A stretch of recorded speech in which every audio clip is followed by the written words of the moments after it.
Hello, hello, hello. Welcome to Royal Sussex Live. Welcome, one and all. Okay, talk about down to the wire. Hmm. Okay, I am ready, kind of. Oh boy, that was a lot to put together. I made a video earlier. I hope you guys watched it because at some point I do want to discuss it. Um, so I do hope you watched. Um, yeah, something happened today. A little article that seems to have everyone talking. Um, very interesting. Very interesting. It's about Kate Middleton, of course. So get ready for that one. Also, let's see what else. Anyway, I'll get to it. And thank you for being so patient. But just wanted to make sure that I had everything that I needed. All right, let me see who was here first. And I'll bring up the slides and we can get into it. Kathy G, thank you so much for being here first. There are no prizes, but I am very appreciative of your promptness, and I intend to pay it forward one of these days. I'm going to come on sooner rather than later. But as I mentioned, it was going to be an incredibly busy week and lots of quality time with my family. uh, Sometimes it does not require a court of law to have some court appointed quality time. So, but anyway, it was great. Also, I was listening to Tina and Michelle earlier. It wasn't like the time before when Tina was trying to get to the bottom of some hostility between a few of the squatties. That seems to have subsided for now. And it was just having fun talking about the trip to Nigeria. So Tina may actually um, do a podcast, but no promises. But she's going to try to do a podcast. There was discussion about it. And I know a lot of people are not on Twitter, and I don't recommend it because Twitter is a very brutal place. The Twitter streets can be incredibly brutal. So I don't recommend it.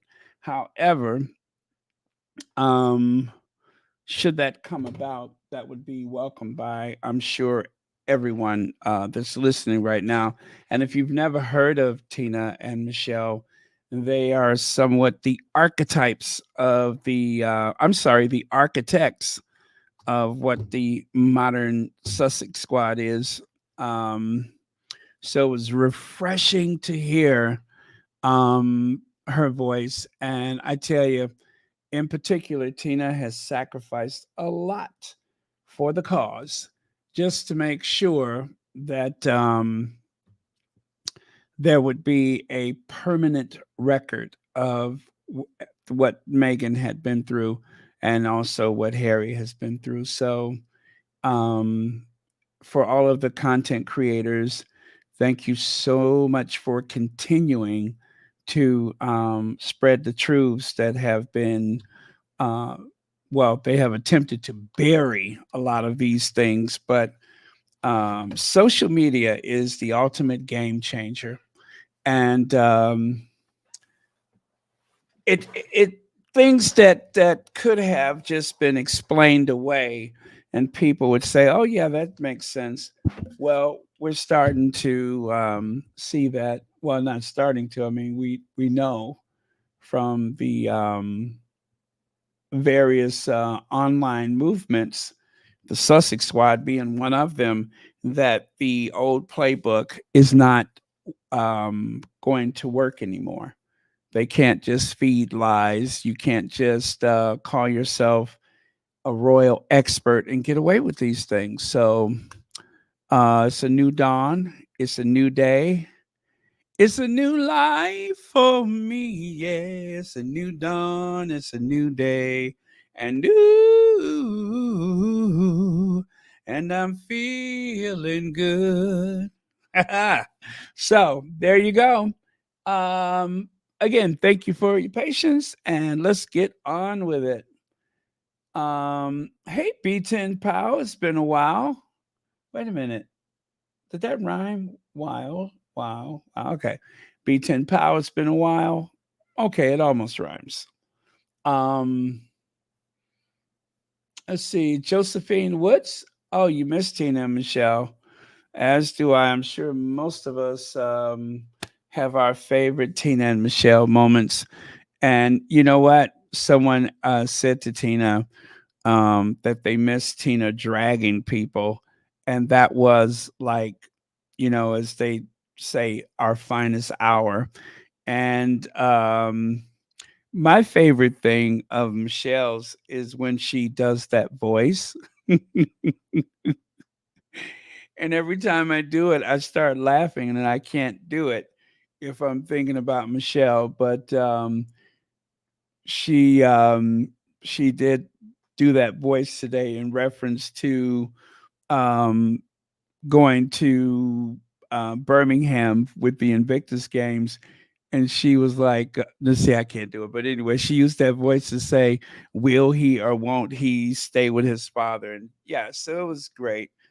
And she used her famous what is it, FS words?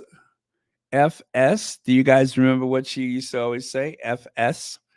Go ahead and put it in the chat if you recall. I'm just like, yep. Will the real Michelle please stand up? So yeah, it was great. It was great. I had such a good time this afternoon listening to them.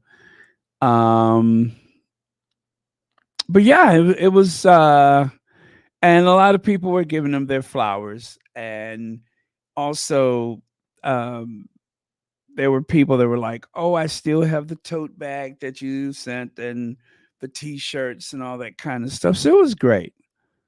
Uh the FS, nobody's got it yet, huh? Yeah, okay, let me give you a hint. She would always, yes, perfect. CL, you got it. Yes, absolutely.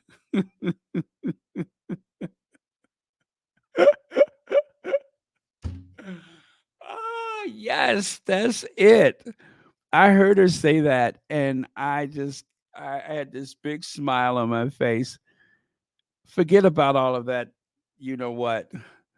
Yes, that's exactly what it was. It was hilarious. So, um, yeah, it was just so cool. It was really cool. I felt it felt familiar. It was like putting on a familiar sweater or jumper or whatever, your favorite jumper. Oh, B10 Pow, thank you so much for the super sticker. And thank you as always for watching Royal Sussex. Yes, April May, I'm sure you got that in there with the delay. And yes, you are absolutely right. So thank you so much. And anybody else who happened to guess what that what that Michelleism is. Oh man, what a nice trip down memory lane. Okay, let's get going then. Royal Sussex has officially crossed over 58,000 subscribers. Thank you. Thank you. Thank you. Oh, you're too kind. Thank you. Thank you. It seemed like just yesterday it was 38,000 or 28,000, and today it is a whopping 58,000. So only 42,000 to go for that silver play button that I have been wanting for so long. So hopefully, I mean, I wouldn't mind. That would make a great Christmas present, wouldn't it? The silver play button. That would make a great Christmas present. Oh well. One can only dream, right?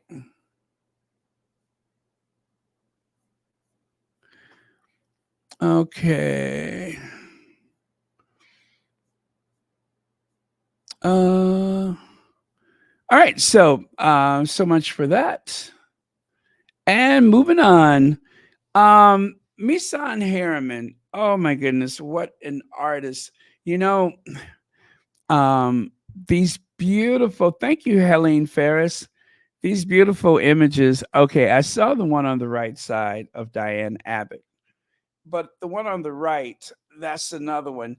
I just think that Misan, because of his character, because of the way he makes people feel um, warm and accepted and let's see, comfortable at home, familiar. He's very familiar with people, and he just brings something out of his subjects, if you will, for lack of a better word, his in some cases muses, and it turns into something special, and that is another beautiful image of Diane Abbott. So I did share the one on the right before, but the one on the left, that is a newbie.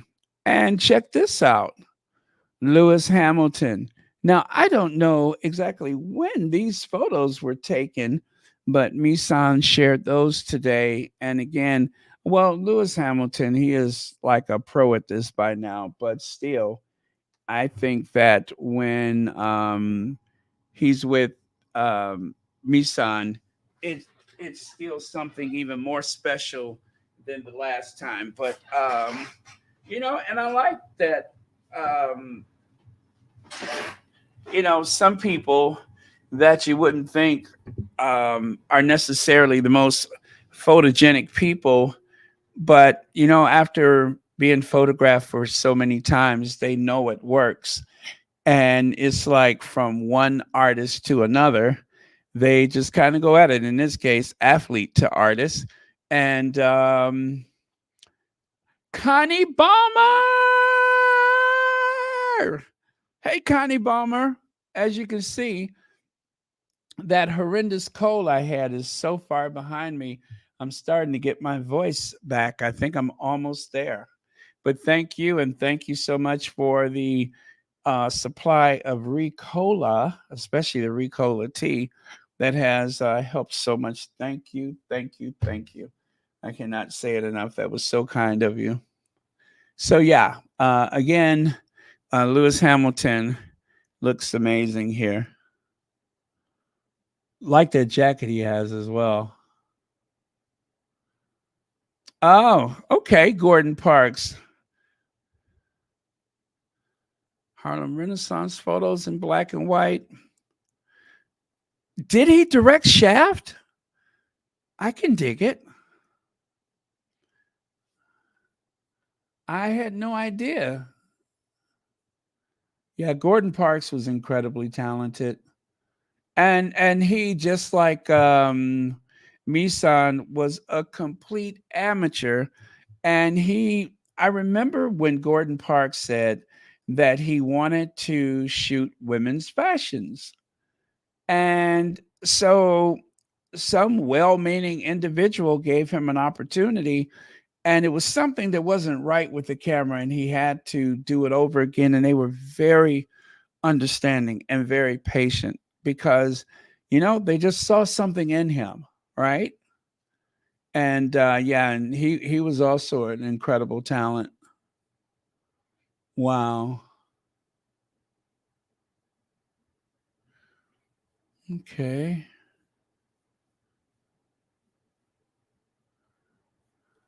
All right, moving on. And so here's a little behind the scenes. Also, I have to tell you guys, I don't know what it is about Misan's face, but he always makes me smile. He has such a good nature that on some of the worst days, if Misan is smiling and pulling those faces that he pulls, it gets me every time. And sometimes, even when he's frustrated, like when he was telling the story about the train ticket, and he did it with a smile. And thank goodness for that. It just goes to show that he is living his best life when you can tell a story like that without appearing outwardly angry, or it's he has a good nature about himself, and it's no wonder that all of the people that he's photographed seem to respond to him so well. I am just so happy for him. So right here, you can see BTS from one of my shoots with behind the scenes with Lewis Hamilton. Okay, all right, got one more, I think. There you go. Like I said, Lewis Hamilton is a natural. He just knows what to do, and Misan brings out the best.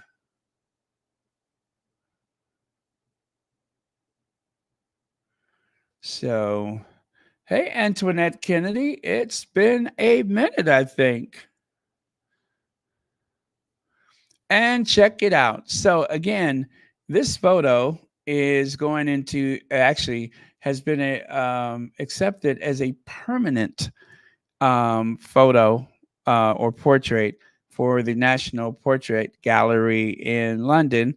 Which, by the way, if you do go to London, remember most of the museums are free. There are some exhibits I think you have to pay for, some special exhibits, but by and large, you will get into the museums free. So if you've been hesitating to go to the UK, remember there's so many places you can get in that are absolutely free. So that is one of the selling points as far as I'm concerned. And right there, one of the squatties had a little fun with it. This is one of those very memeable backgrounds that people use, and you could kind of change them. But I like to call this the Deranger Nightmare. This is an image that will keep the Derangers up at night. Uh, Oh, Antoinette, you've been falling asleep. Oh, well, I'm so glad to know that I give you enough sense of calm that you can just drift off like that. It does not offend me or bother me at all. I'm glad to hear that. I've heard a lot of people in my lifetime, some of my best friends have fallen asleep talking to me. They said it's something about my voice they find relaxing.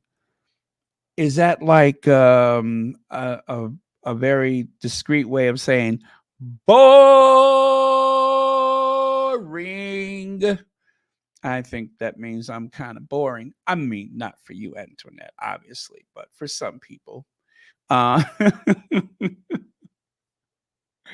they may find me a bit boring, but present company excluded, I'm sure. Thank you, Bunny Rose. All right, moving on. So check out this kid, and thank you to the squatty that put this on my timeline. Jacob Lindsay, the kid, went viral for his dance after his class learned they were going to see Black Panther, has graduated from high school. Yes, he has graduated from high school. And apropos of the 58,000 subscribers, I think right now we need him like never before. So, um, didn't know there was a name attached to the kid, but I suppose most kids do have names. So let's go ahead and do that, shall we?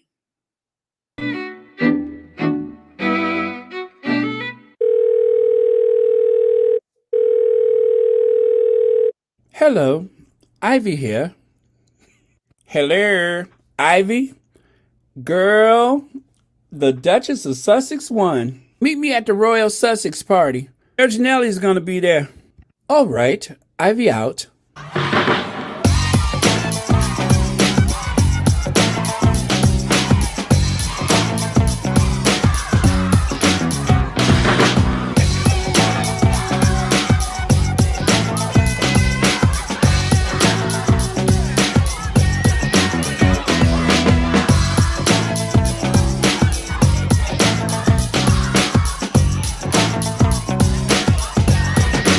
You know what? I have not come down from my high yet.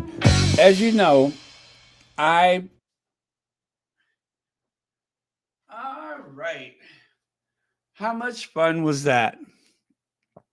Lex says, oh, hold on a second. Let me go back over here.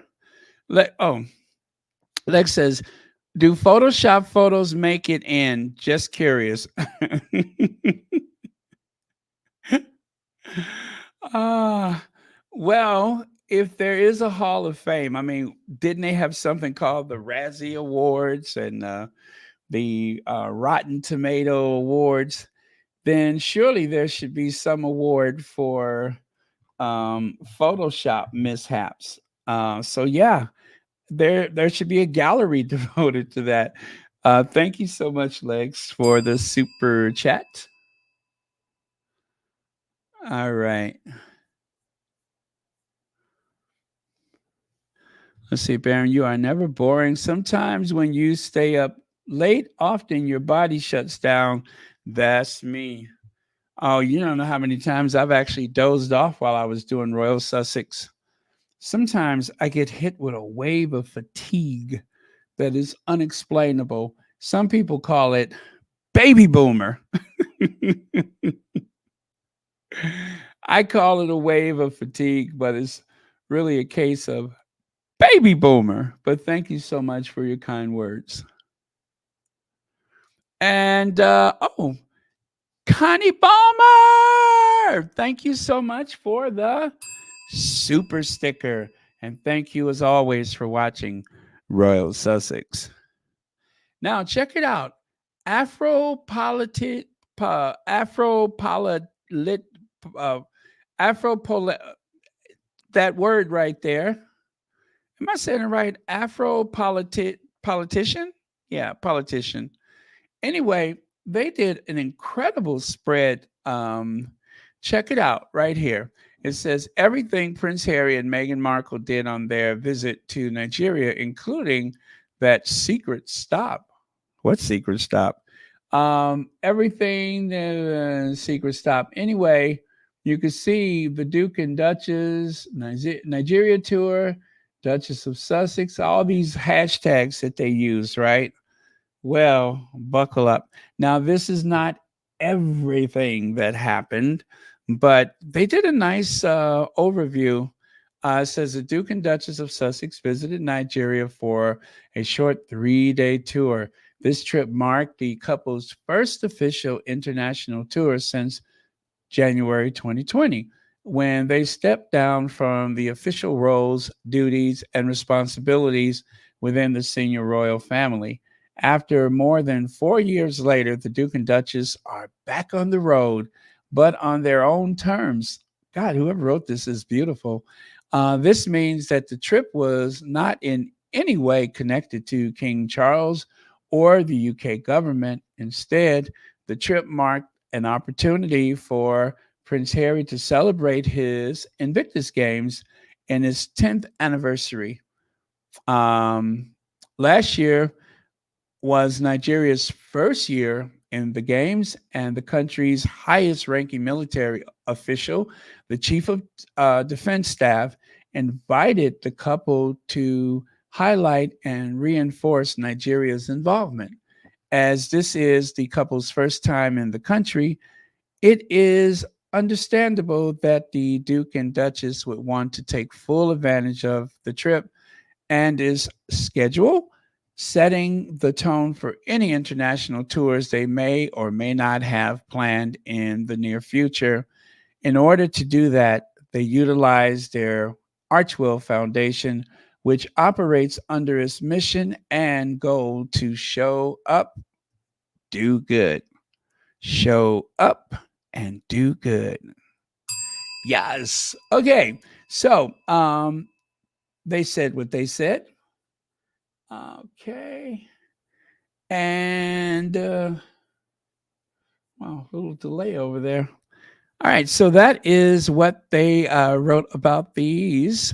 So they started with this. Of course, you noticed that was the one they used. I guess this is like everybody's favorite, right? It's, I don't know. I think the yellow is my favorite. Something about the yellow. But this one is great. It's a real jet set power couple image of them walking away from an airplane. So this one is good too. I can't really say one is better than the other because the one with the three kings or the four kings, that was, oh my god, that was everything. That was everything. There was so many iconic images. How do you just pick one? Barbara Lane, thank you so much for the super chat, a super sticker, and thank you as always for watching Royal Sussex. I hope you have a fantastic weekend.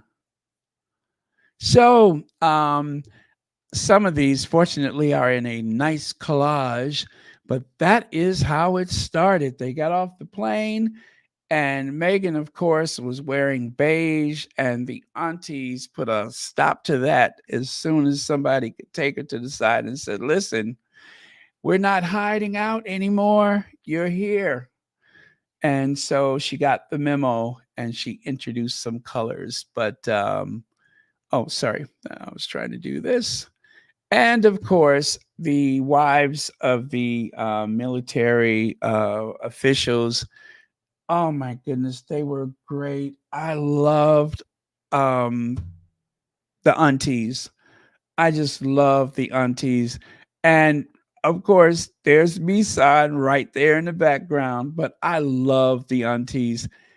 Oh my goodness. Um, you know, someone said today that they were exhausted from the Nigeria trip. Not a bad exhausted, a good exhausted, because they did so much in 72 hours, and trying to be a part of it from afar, like most of us was. As you know, I don't know. I think I exhausted myself and caught a cold. I guess my resistance must have been low, but yeah, I was glad for it though. I didn't care. I was enjoying every moment of it. It did not matter. But yeah, what a powerful, powerful trip that was. There's the aunties looking very splendid and regal. So, again, these are the photos that they chose for this article. And of course, this one of Harry not doing a review of the military people as a, representing Charles. He's doing this on his own from one soldier to another. That's it. There's nothing else to it. From one soldier to another. It has nothing to do with a royal tour. I can assure you of that. And then these black and whites. And I want to say that some of these black and whites, I have not seen them before. So they said thank you, or photos were courtesy of Archwell. But I guess with the volume of images, some of these got away from me. And I'm going to assume that these black and whites came from Misan. But there were some great images that they selected. Now I'm sure this is Misan. I'm pretty sure.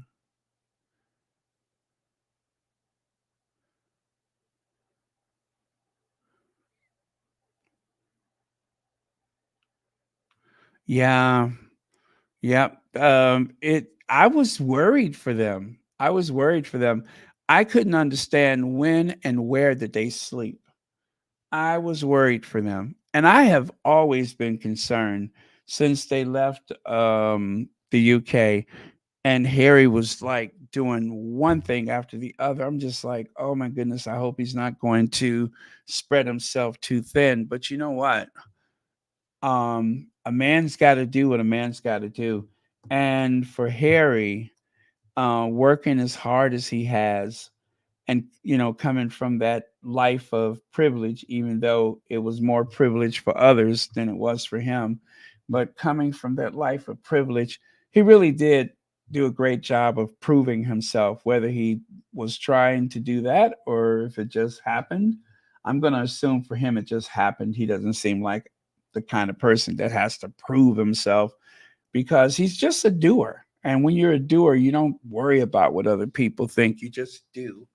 But whatever the case may be, I am just so glad that it all worked out the way it did, because, you know, what people assumed is that he was going to be like the last person who left a senior role in that family. I don't even want to say the person's name, but they keep making this comparison between Harry and Meghan and that other couple, and they couldn't be more different. They could not be more different. Like I said, Harry's a doer. He's not just some peacock that struts around, hoping everybody adores him. He works. He rolls his sleeves up and he works. And of course, the trip to the hospital, which is something that I remember he's cut short in the press conference that he had. And he did have a press conference there. That was when they confronted him. Yes, that's very interesting, Harry, but where is your wife? And he was like, well, I had to do this myself. It was important for me to do this on my own. And oh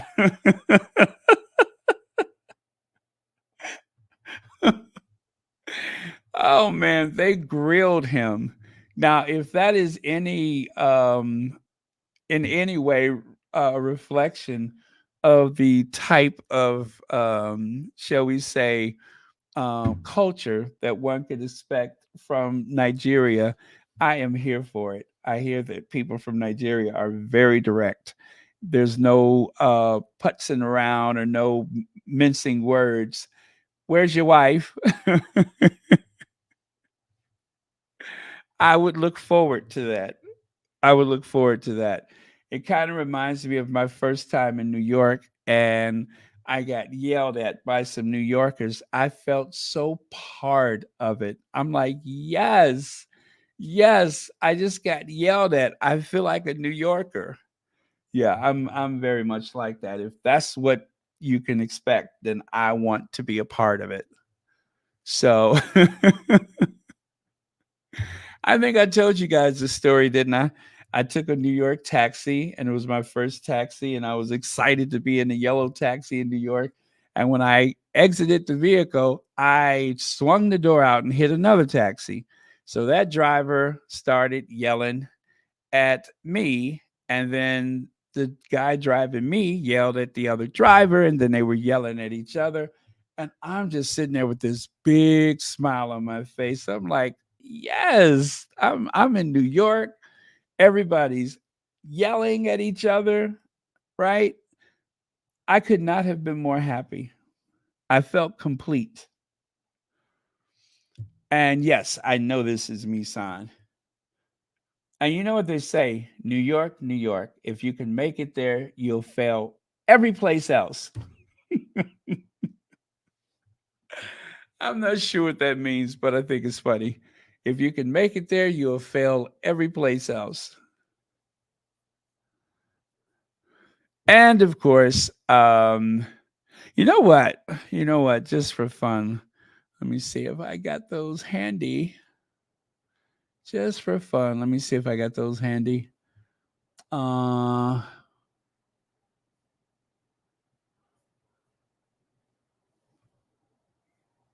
do I?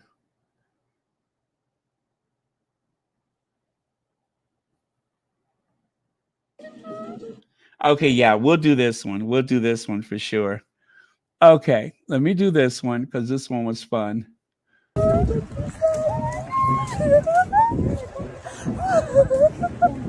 Oh my god! Oh my god! Oh my gosh!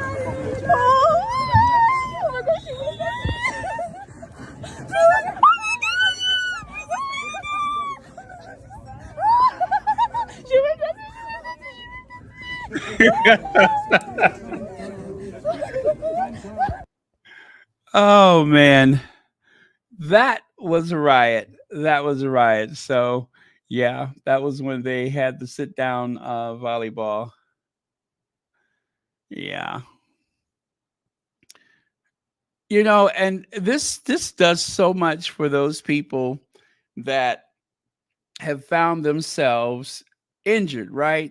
These soldiers have found themselves injured, veterans, if you will, and here they are with Prince Harry of all people, and they are demonstrating that they can be competitive, that they could uh, strengthen their bodies and their minds. It's just something so, it seems so simple, like it should have been done long before Harry showed up. But yet, the prince that they had written off as not smart enough to take care of himself, let alone to be of any help to others. And look at what God can do. Look at what God can do. I never ever see this and not, get that warm sensation. So anyway, I'm gonna try to get this moving a little faster so we won't be on so late tonight. But yeah, I don't think I've seen this one before. And of course, the gift giving. Harry and Meghan bring so many gifts when they go places. And I'm so glad to see them showered not only with affection, but gifts. They got so many gifts. And of course, we had that funny way of explaining how they would get this stuff home. But I'm glad that this happened. I'm so glad. It's what they deserved.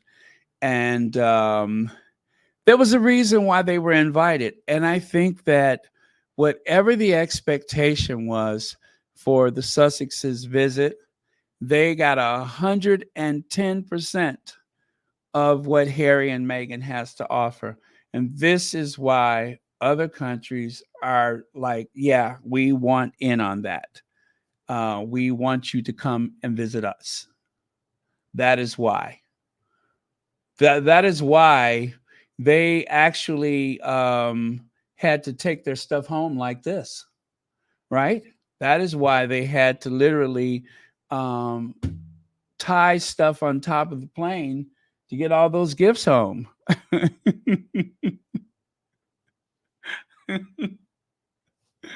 So, whatever it takes, whatever it takes. Okay. And of course, um, there's Harry pulling one of his faces as per usual. Someone must have gave him a compliment. That is very much somebody just gave Harry a compliment face. You can kind of tell by the way they're looking at him. Ah, Teddy, thank you. I will remember that. I will remember that. And and you know what? You're right about that because I can recall when I've had some coworkers from Africa, and oh my God, when you ask for some help and one is giving you some help, then someone else will come up and want to help you. And then they will have this very passionate, loud conversation about the best thing that you need to do so that you can get done whatever it is that, I mean, it was just, I'm telling you, those guys really looked out for me. Okay. And I remember those guys. I do. I remember those guys. And of course, oh, by the way, I'm going to talk about that bottom left photo in a little while. But yes, Megan at the Women in Leadership. That was, oh, okay, I'm getting emotional. That was a powerful moment seeing all of these women, very, very powerful, intelligent, beautiful women in one room with the World Trade Organization, what is they refer to her as secretary. Um, it was just incredible. That was, I don't think that people outside of the squad, I don't think enough people gets how powerful that moment was. Sponsored, of course, by Archwell. Yeah, I don't think they know how powerful that was. Just so much was packed into that 72 hours. And you know what the best part about it is? The Royal Rhoda, the Royal Rhoda didn't hear about it until it was too late to do anything about it. They didn't hear about it until it was too late. And they were salty. Ooh, they were big mad. They were big mad. I mean, those little royal rodents, they were just, ooh, they were just beside themselves with anger. They were up all night gnashing their teeth and yanking out their whiskers. Oh, they were mad. They were hot because there was not, and to think that all of this was happening and they knew nothing about it until the absolute last minute. And the reason why is because in Montecito, there are no leaks, and that goes double for Nigeria. No one, no one leaked the plans, and it was a beautiful, beautiful trip. So yeah, they were mad. They were mad. Oh, look at Mama sitting there. Look at her. I mean, tell me, and I want you all to notice that that is coral. I just noticed that she has coral woven into that headdress. That is coral. Beautiful. That is like their vibranium, like with what is it? With Black Panther. That is Nigerian vibranium. That is what they use to do all kind of stuff. I'm telling you, that's vibranium, and they just don't want to tell us. Obviously, we have just discovered um, what do they call it? Oh man, I can't remember what they call the Black Panther's home. But anyway, we have just discovered it, and they have vibranium everywhere. Oh man. Okay, and another look at the women in leadership, and of course Megan and yes, Wakanda. Thank you, CL. We have discovered Wakanda. Absolutely. So, and just like in the movie, it was there all the time and nobody knew about it. But yes, welcome to Wakanda. As a matter of fact, what is that old saying? Uh oh, uh, okay, there we go. Okay.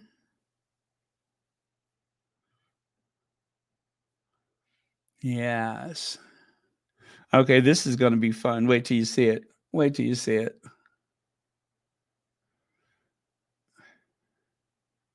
There you go. There's a huge field of vibranium right there. And check it out. Wakanda Airlines for your next vacation. I actually added that caption to this photo. Yes, you all didn't know that Wakanda had its own airline, did you? Yep. That is the official air carrier of Wakanda, Wakanda Airlines. There you go. That's the one I was looking for. Wakanda. We have because during the pandemic I made that because they don't let me see. What does it say behind that?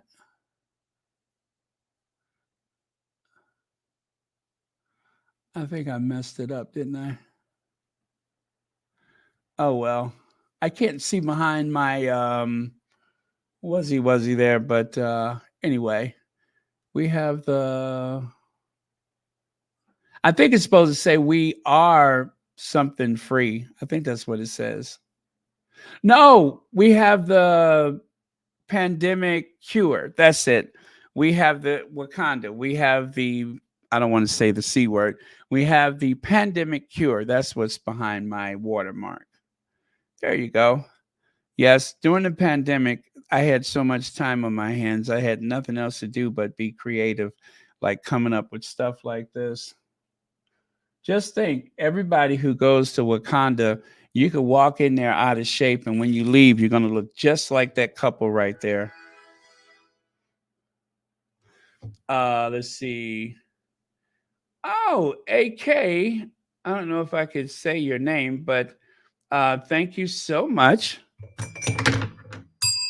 for the Cash App. And thank you for watching Royal Sussex. All right, let's get on with it. And of course, Harry dreams big, Meghan dreams. You know, I didn't notice that on those shirts until just now. I don't know what I thought it said. I've only just now noticed that they have their own personal shirts. Wow. I got to pay more attention.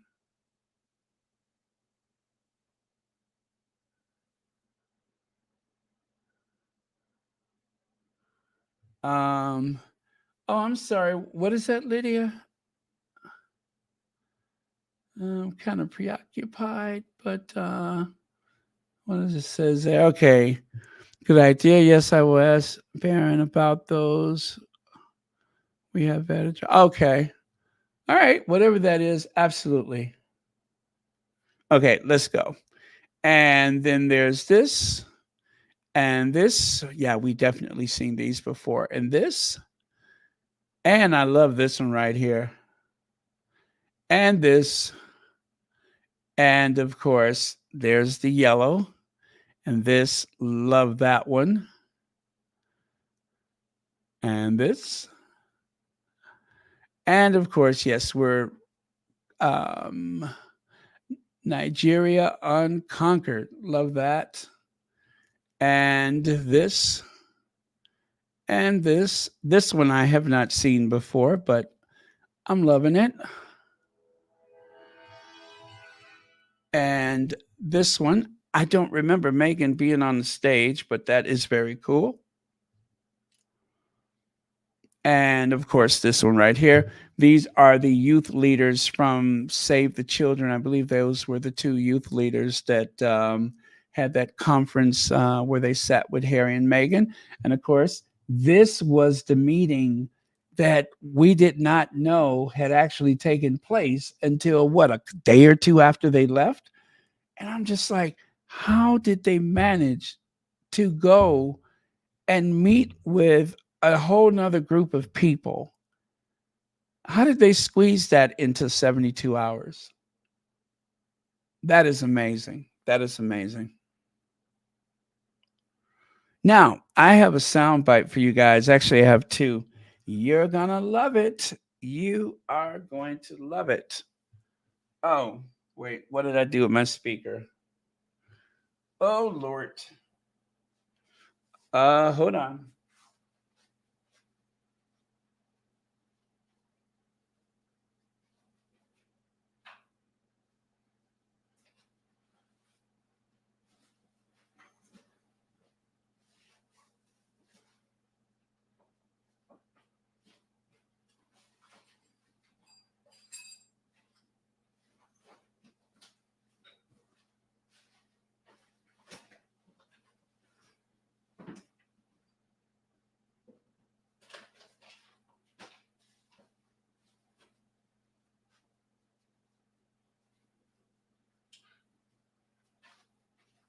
Okay.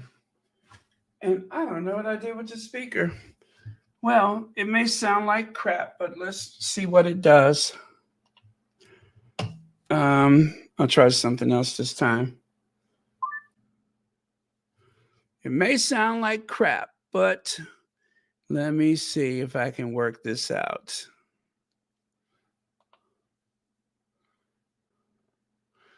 Okay, it may not be too bad. Let's see.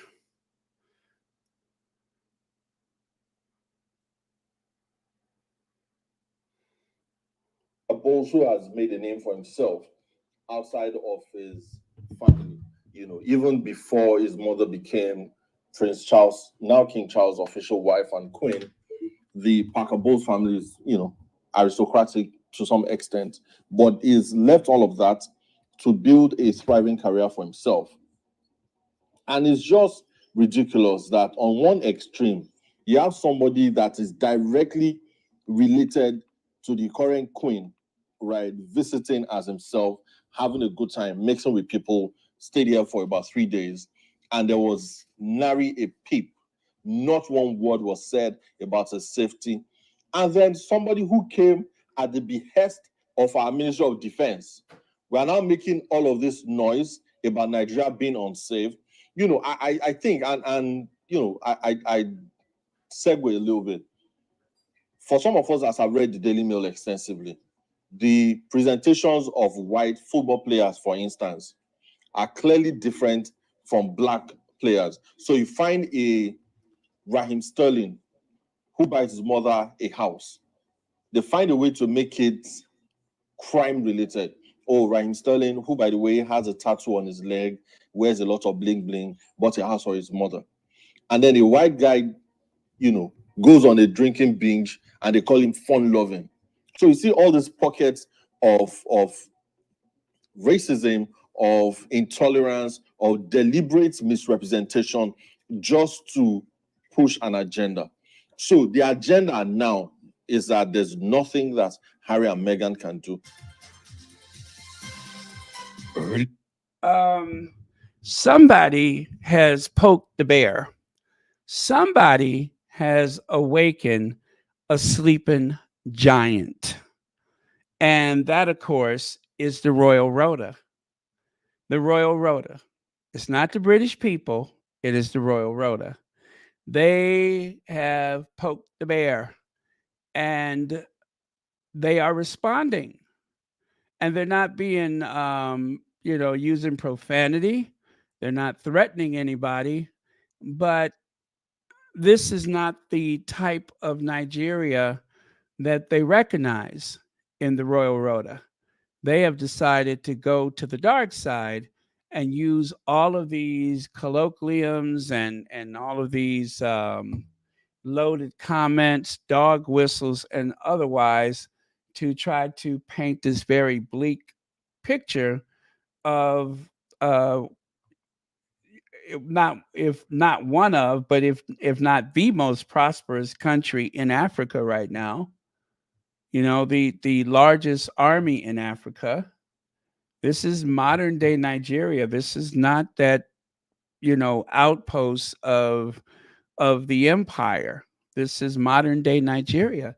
Some of the best educated people in the world.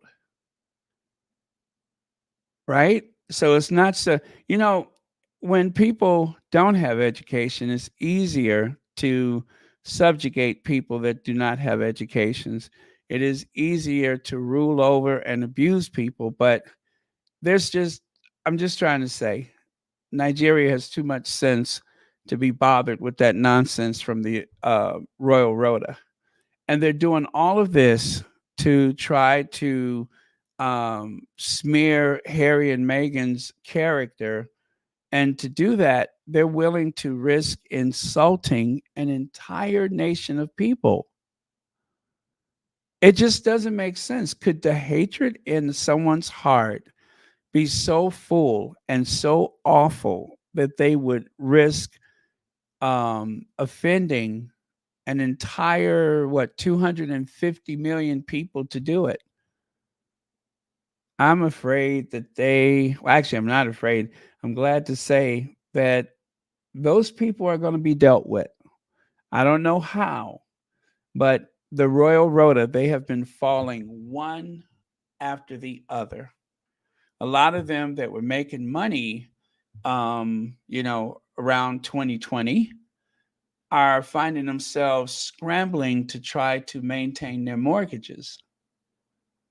So they better be careful because they're committing a huge misstep and they're messing with the wrong people. So that's all I'll say about that. I do have one more from them. Cynthia says, "Hi, Baron and the moderators. Hello, everyone. Hello to you too, Cynthia, and thank you so much for being here. And as always, thank you for watching Royal Sussex." Okay, one more. Okay, let me see which is which. Oh Lord. Okay, yeah. Early exchange, shaping policy, advancing. Okay, I think that's the one I just. Advancing development. Tom Parker Bowles, who has made Nope. an. I remember during the tenure of President Obasanjo, he put a ban on a certain type of religious programming that the miracles were, like action film, right? I think where we are now, what we used to put in Nollywood, life has moved on from that, right? There are many more stories that need to be told. We have to tell it. Nobody's going to do it for us. The lesson is that if you live, there's a saying in Yoruba that it's how you carry your calabash that other people are going to carry it. It's how you see yourself that the world that already does not like you is how you present yourself that are going to see you and receive you as. Yes, we are going to have pockets of intolerant people like the folks at GB News. I'm sorry, I'm typically very friendly towards media outlets, but GB News in particular, I mean, you should see the kind of contents that they push in that part of the world. You won't see this kind of vitriol on a BBC or Sky, for example. Theirs is still more toned down. But GB News, Daily Mail, The Sun, other tabloids like that, they are visceral in their vitriol. It's not, we can talk our own too now, right? Should I talk about all of my cousins that have been robbed in London or all of the things that are happening, But for us in Nigeria as media practitioners, we must carry it as our cause, right? To ensure that we put the right stories into the world and then we insist on hearing it. Okay, so as you see, there are people who have not let this go, and I hope they don't ever let it go. I hope that, like I say, I hope they will be dealt with. And there are ways to deal with people that do not involve, getting messy, but they will know that they were not pleased with those comments that they made. It was just so arrogant. It was the height of arrogance, the way those two guys said those things that they said. And as I keep saying, that is the face of Britain. To the rest of the world who doesn't know any better, that is the face of Britain. And for those few rotten apples to be in the media representing an entire nation with such vitriol, hostility, nastiness, it's a bad reflection. So somebody needs to have a talk with them because they are really making the UK look bad. They're really making the UK look bad, and that's unfortunate because there's some great people there that deserve better. So I'll just say that. I mean, gosh, if I had never been there before, I wonder what I would be thinking if I didn't have the experience of having been there. Antoinette says, Baron, that's what I love about Harry and Meghan. They move in silence. I can't stand Chucky, Camilla, and Willie Leaks, and glad they don't know when Harry and Meghan moves. I would trust those three in my life. I'm sorry, I wouldn't trust those three if my life depended on it. Thank you so much, Antoinette Kennedy. You see. Yeah, the whole nation is insulted.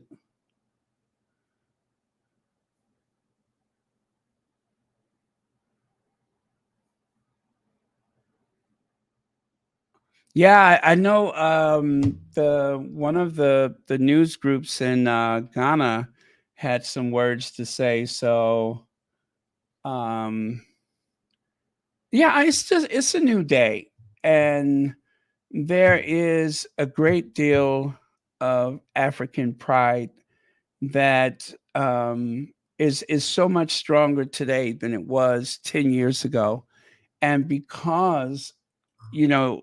Uh, because of social media, because of all of these African newspapers and news programs and such that are shown in multiple countries as well as in the West,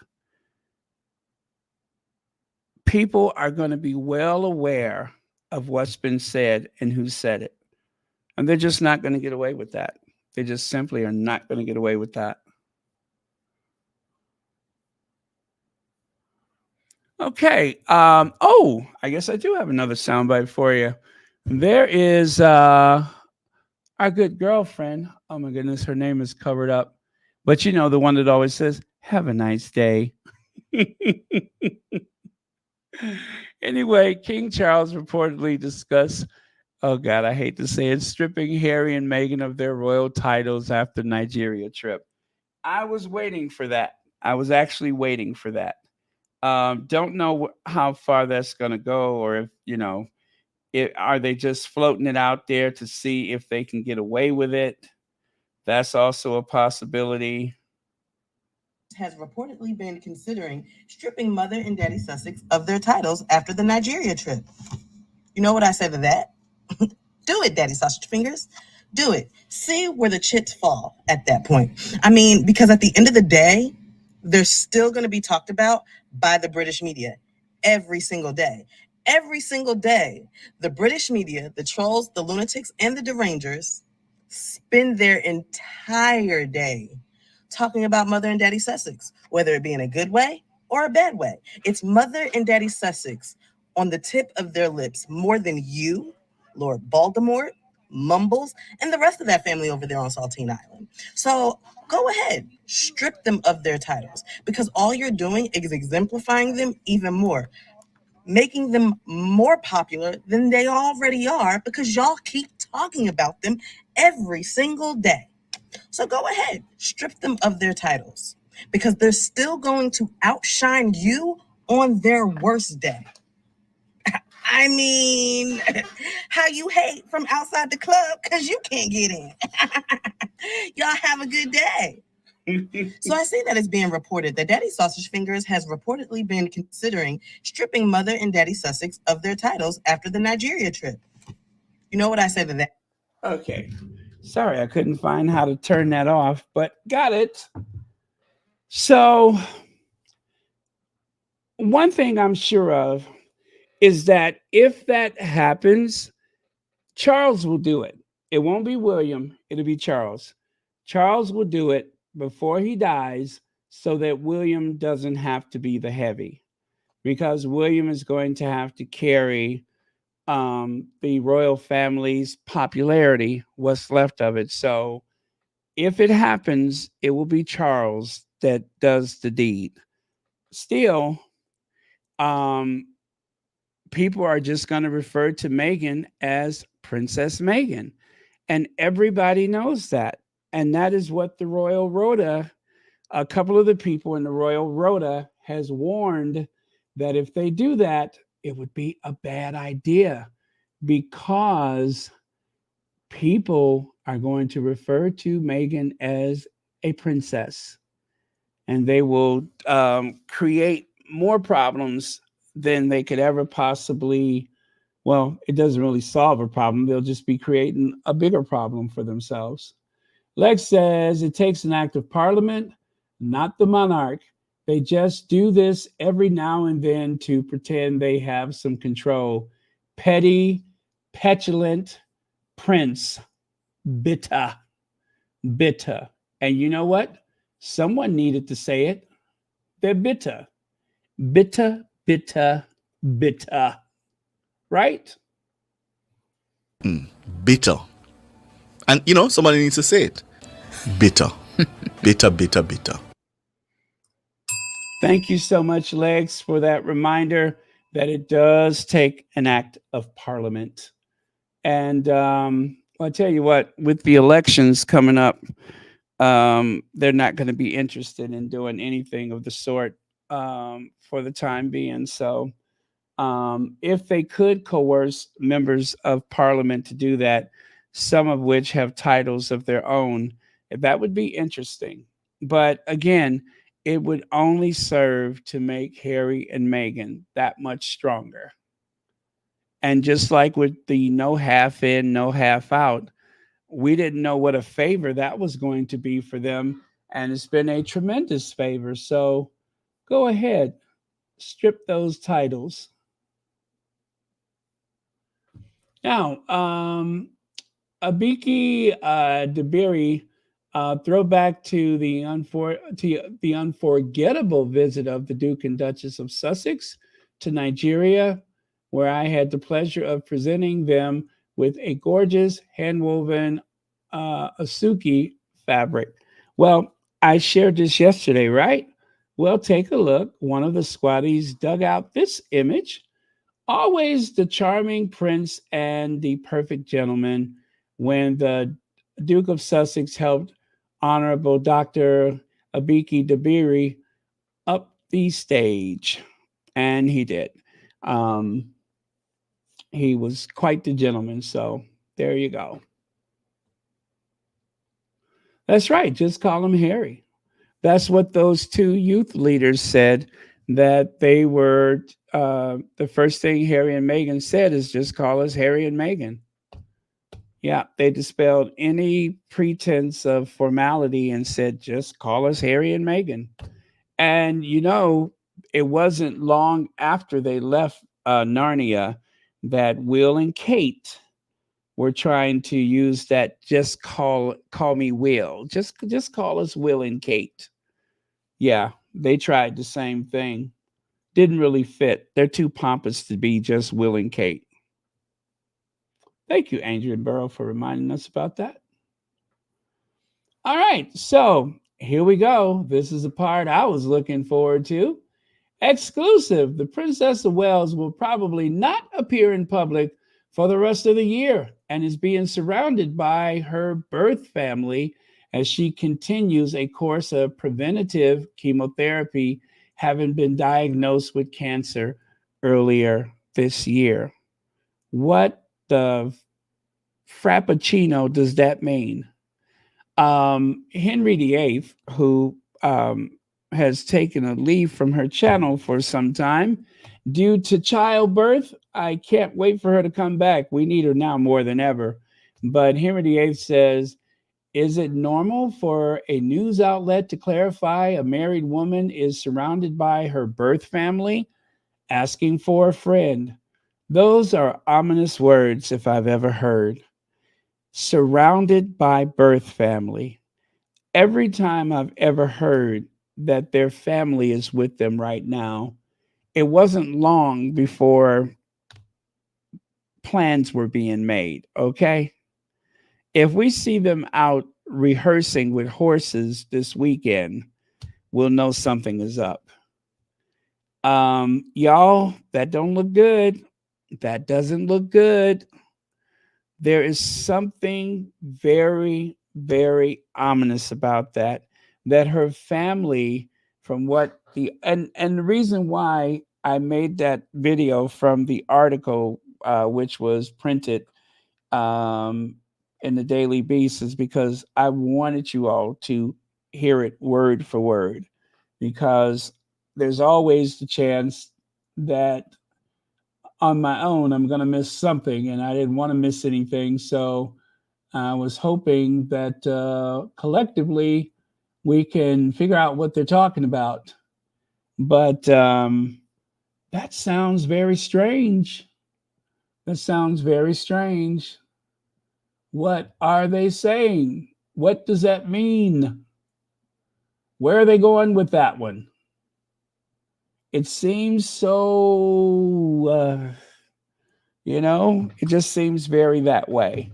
So, let me see here.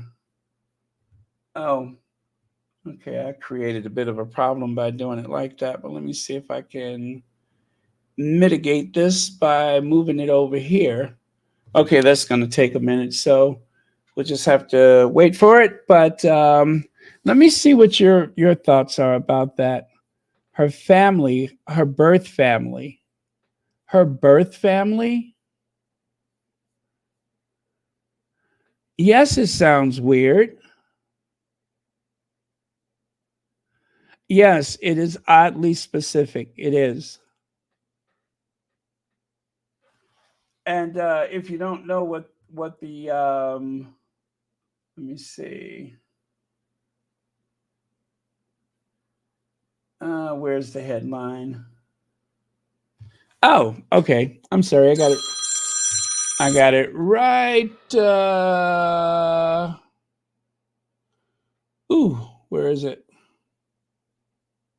Yes, right here. Got it. Okay, so the article is headed with the okay. It says, wait a minute. What the heck is it? The Princess of Wales will probably not appear in public for the rest of the year and is being surrounded by her birth family as she continues. Oh, well, anyway, the title is The Princess of Wales will probably not appear in public for the rest of the year. And then it's like semicolon sources, right? And if the in this case, Tom Sykes. If Tom Sykes, who is no friend of the Sussexes as far as I'm concerned, if he says that, then chances are he meant it because we know that William will sue, right? We know that William will use his lawyers if it's something he doesn't want out there.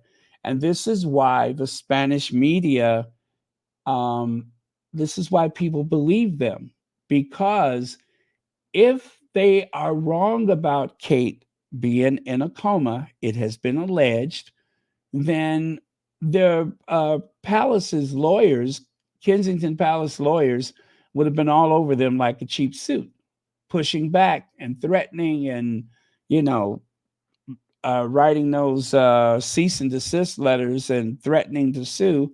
But that has not happened. And they are sticking with what they said, which, I had this talk with someone I know and love very much.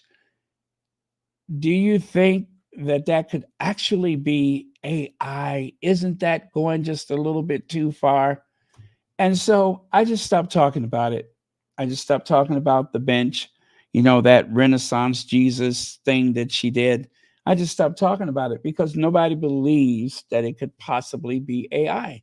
Leg says, question I have for Kate Carol is, was it worth it?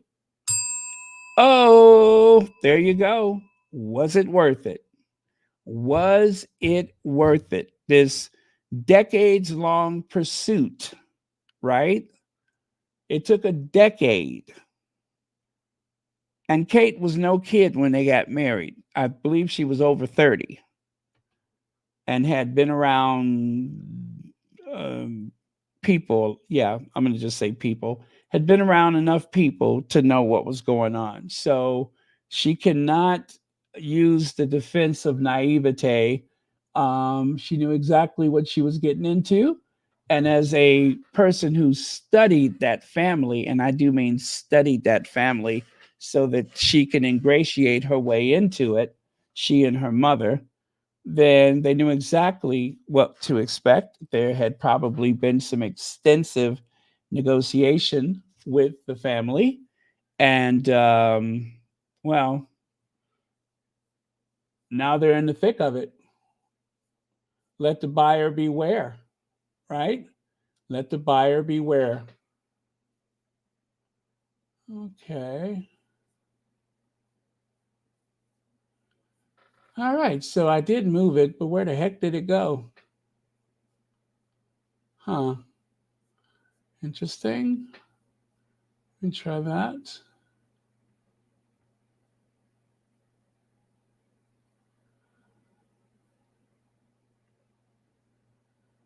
Huh. Okay. Well, I guess we're not going to be able to share that because now I don't know where I put it. There it is right there. There it is. Okay, here goes. Now, I'm not going to play the whole thing. I'm just going to play part of it.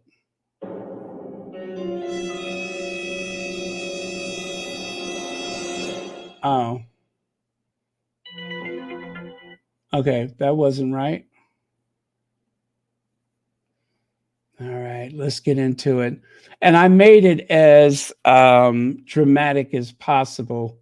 I hope you enjoyed how dramatic I made the beginning.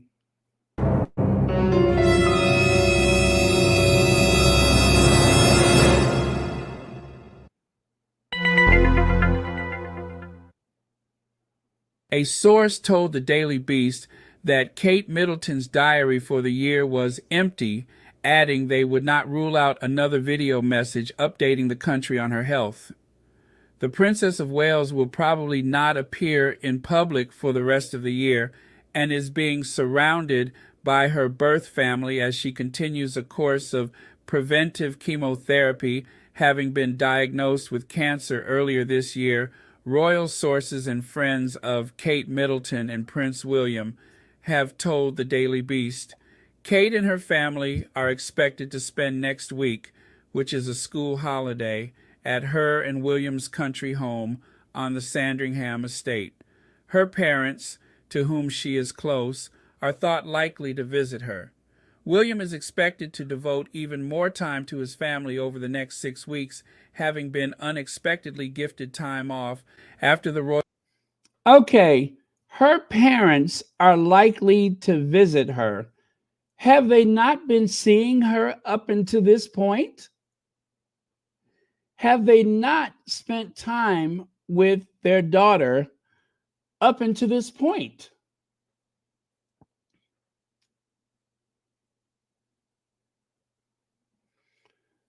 How weird does that sound? Have they not been spending time with their daughter up until this point? Now, we do know that, well, I'll put it like this. We never saw Carol or Mike at the hospital. We didn't see them come and go from the hospital.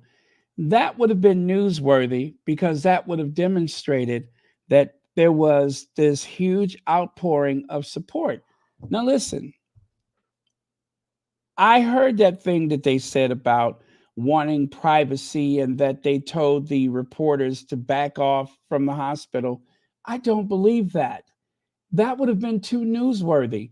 The one thing that they avoided during Kate's alleged hospital stay was whipping up all of this mournful, well, not mournful, but this frenzy of sorrow on behalf of poor, sick, at the time, just abdominal surgery Kate.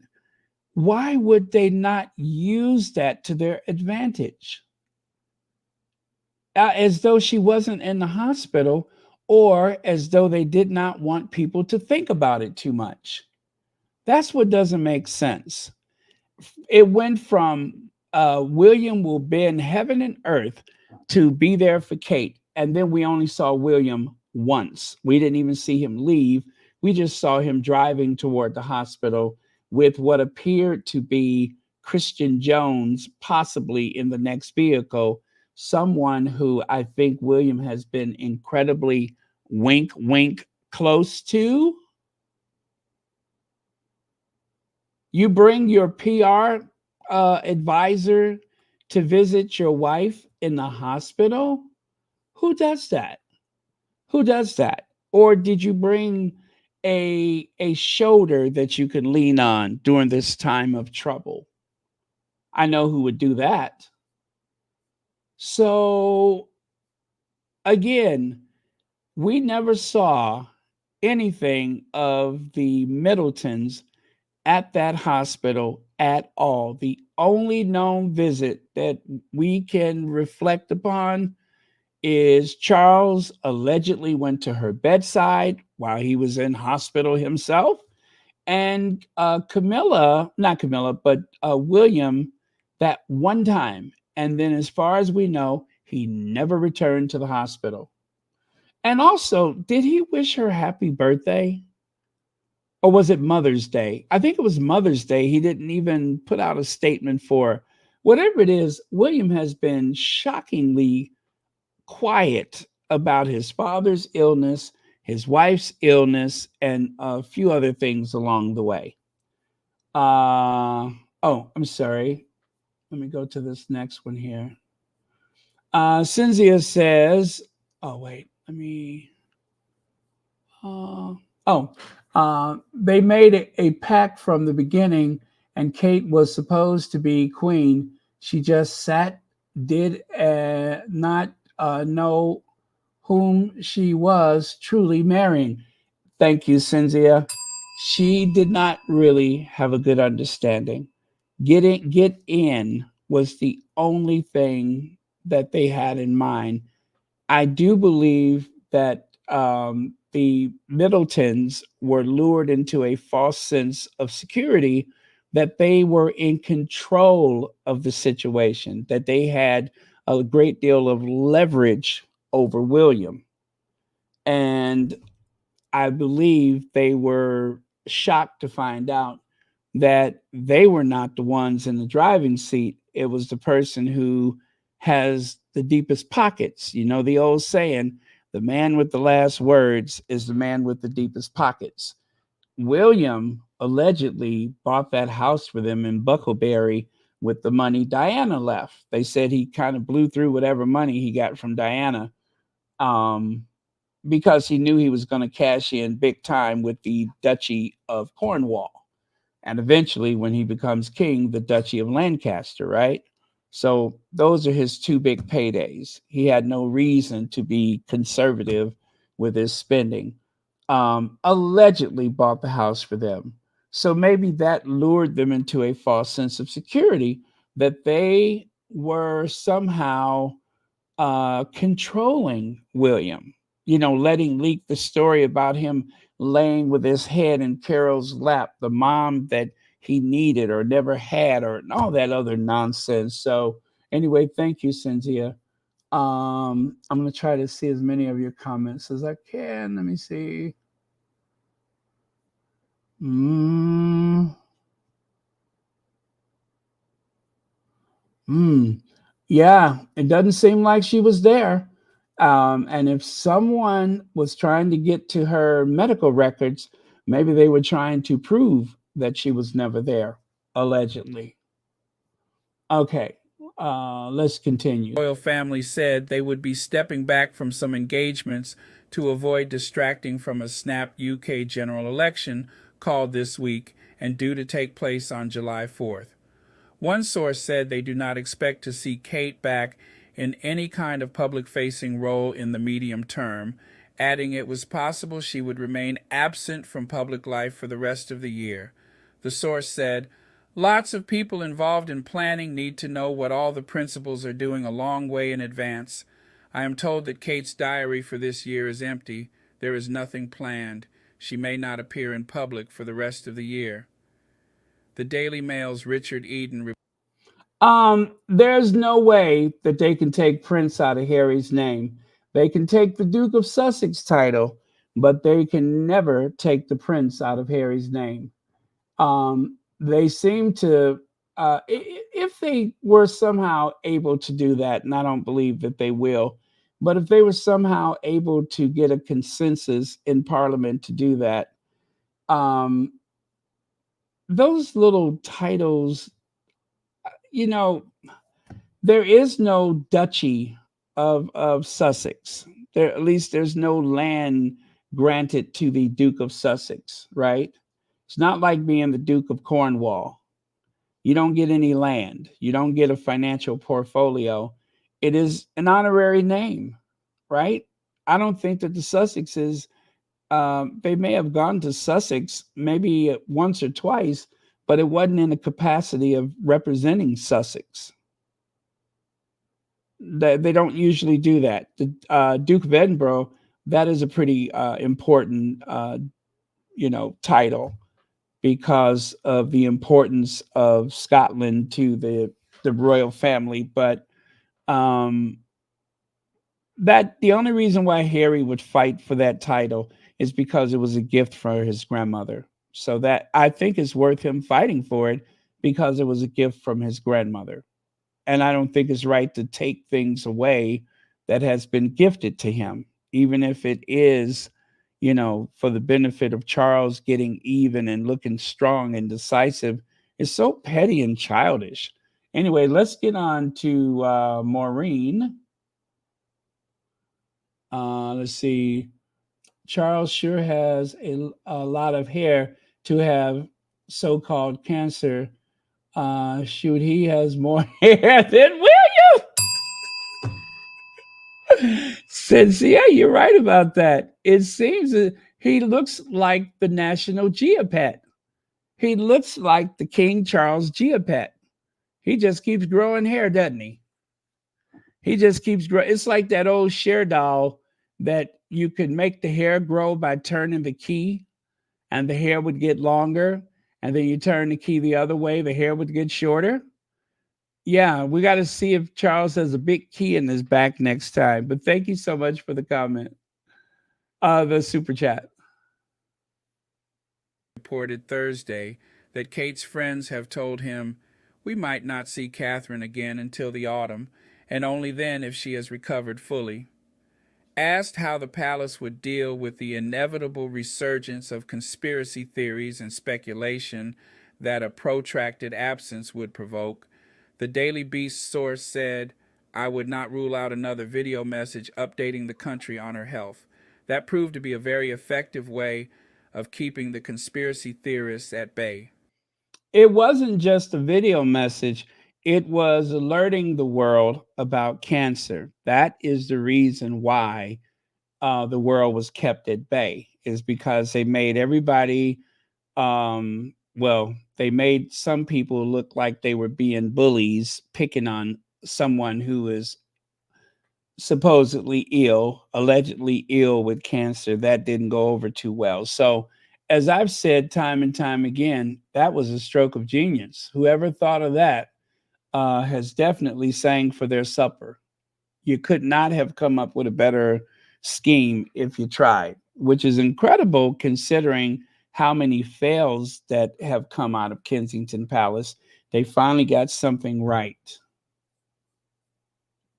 A friend of Kate and William told the Daily Beast, the key thing for her now is avoiding any kind of stress or anxiety and just getting on with the business of getting better. They will bail out and be off to Sandringham the moment school breaks up. The friend said that Kate has preferred to lean on and confide in her family rather than her and William's circle of friends. Okay, they're making an excuse as to why nobody sees Kate. They're making an excuse as to why nobody outside of the family has had access to Kate, which we heard before that some of the people, the very few people that have, let's just say her staff. We were told that her staff has not seen her since Christmas. Ciao to you too, Robert, and thank you so much for being a part of Royal Sussex. Really do appreciate it. All the way from Roma. Okay. If Diana was alive, I believe William would have never married Kate because he would have turned out, wouldn't have turned out to be such a unlikable, incandescent with rage tool. You know what? I don't believe that. William was displaying his rage when Diana was alive, except for one thing, Diana would swat him like a fly. Um, she didn't seem to put up with that nonsense. So I think that I think that he would have been very different toward her. And honestly, I think that they had poisoned his mind against his mother while she was still alive. I really do believe they had poisoned his mind against his mother while she was still alive. I think, like a sociopath, he was pretending to feel things that maybe he really did not feel. And with most people, I would feel very bad about saying something about the relationship between mother and child, except for one thing. They do this to Harry 7 days out of the week. They do this to Harry every day of the month, all day, every day. They talk about what Harry's feelings and intentions are. So I am going to step outside of my comfort zone and do something I normally wouldn't do. And I'm going to say what I believe William's feelings were toward his mother, as demonstrated by William himself.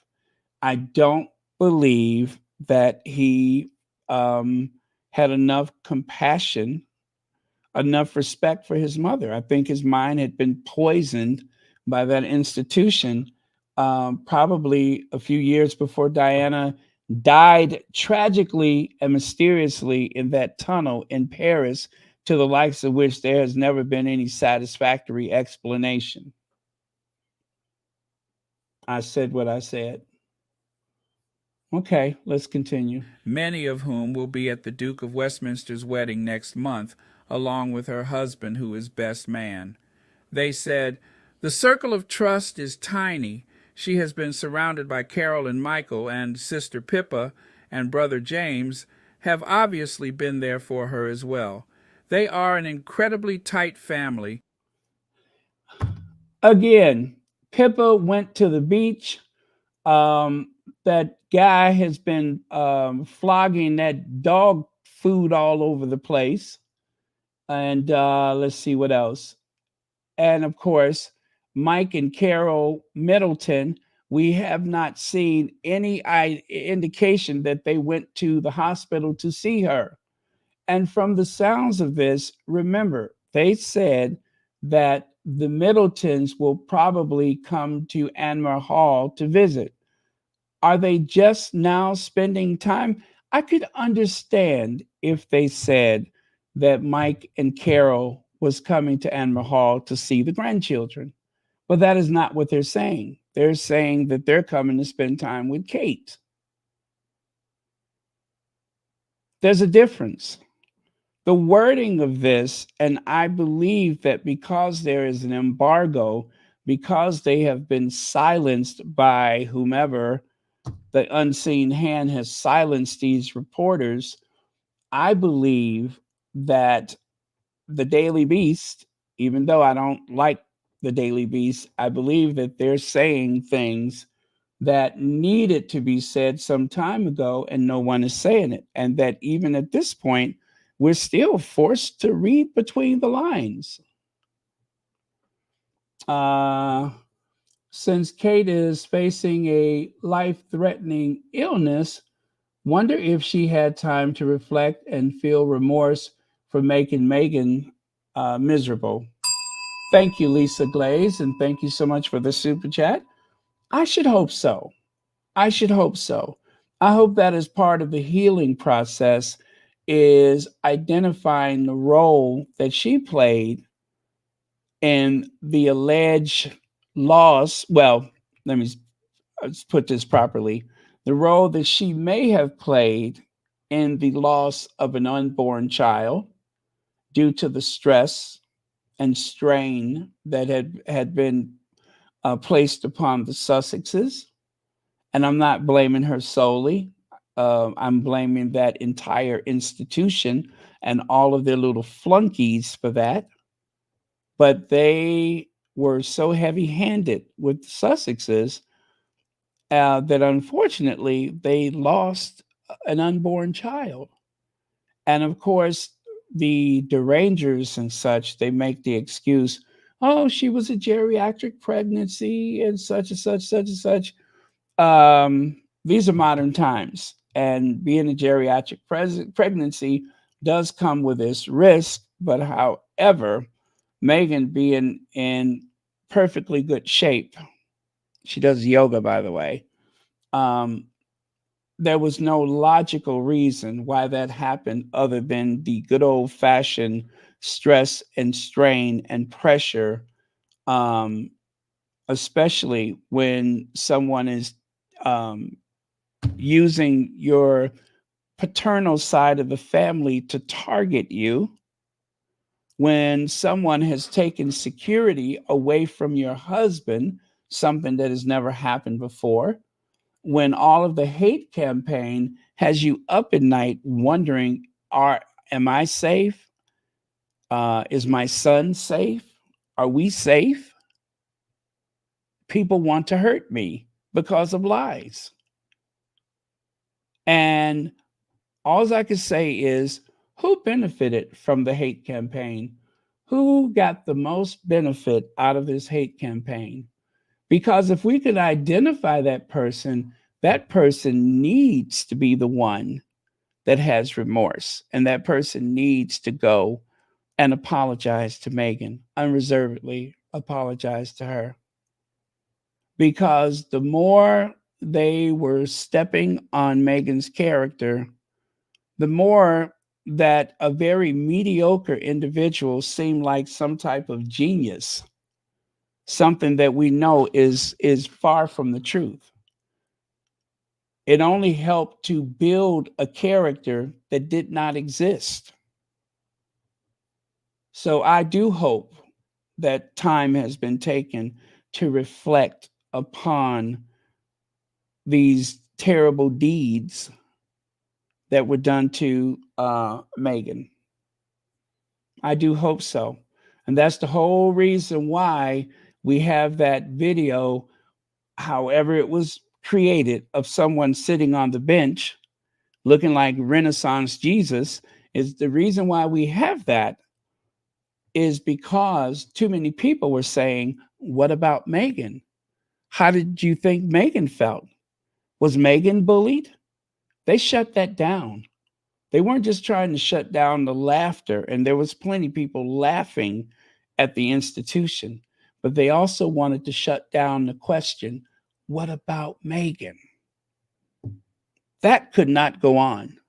They had to shut that down. They just had to do it, and they found a way. All it took was using something very familiar to Meghan, a bench. How ironic. Thank you, Lisa Glaze, for the super chat.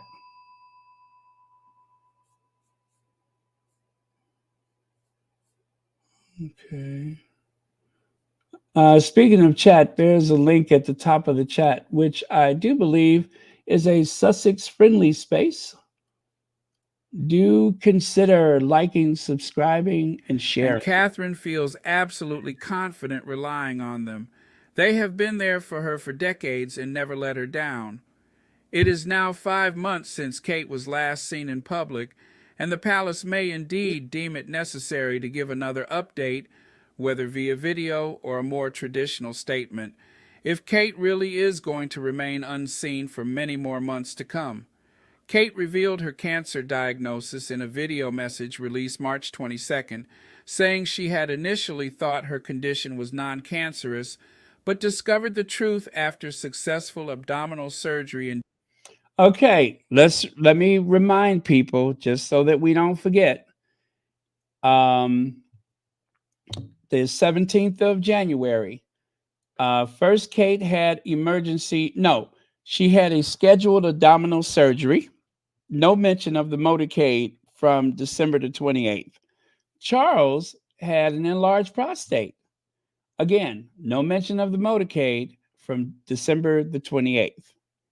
Fast forward, actually, on that day, this very bizarre back-to-back medical statements, in both cases, Neither one of those things were cancerous, right? In either case, there was no cancer present. Only to come back on the 5th of February, the same day that the Inquirer says that Kate has cancer, right? That was February 5th.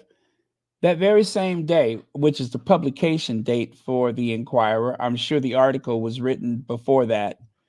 That's when they say, that's when Charles goes public with his cancer. And it makes you wonder, was that a way of staving or what is the word I'm looking for? Of drawing attention away from the Inquirer story about Kate? Were they not ready for that to come out? If indeed it is true. And then, of course, February 22nd, that is okay. No, wait. Okay, February 5th, that is when Charles says he had cancer, right? Won't say what kind. Then it was March the 22nd that Kate says that she is being treated for cancer, that cancer was present, and that she's receiving preventative care, to the likes of which a few American doctors were scratching their heads like, what? That's not a thing. None of it was adding up, but it didn't matter because you had Renaissance Jesus on a bench, and that was all it took. So, again, they went from no cancer to cancer. And in both cases, we won't say what kind it was. Interesting. And in both cases, they're the same two people that were accused of being racist, according to the information that came by accident from Omid Scobie's book, Endgame.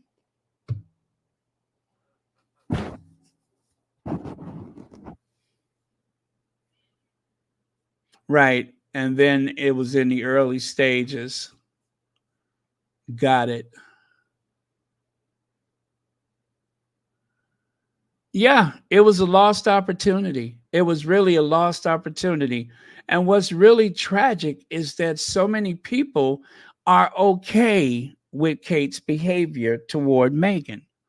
Instead of encouraging her to make peace with Meghan, they encouraged the entire Kensington Palace crew to increase the vitriol against Harry and Meghan. And of course, we know Meghan always gets the worst of it. It's always the woman who gets the worst of it. And then, of course, there's the factor of Meghan's blackness. She really has to be dealt a bad hand because of her African heritage. January, and subsequent tests which revealed cancer as yet of an unspecified kind was present. Kate said she was in the early stages of having preventive chemotherapy, which began in late February, and said she had needed to take time to explain her condition to her 3 children.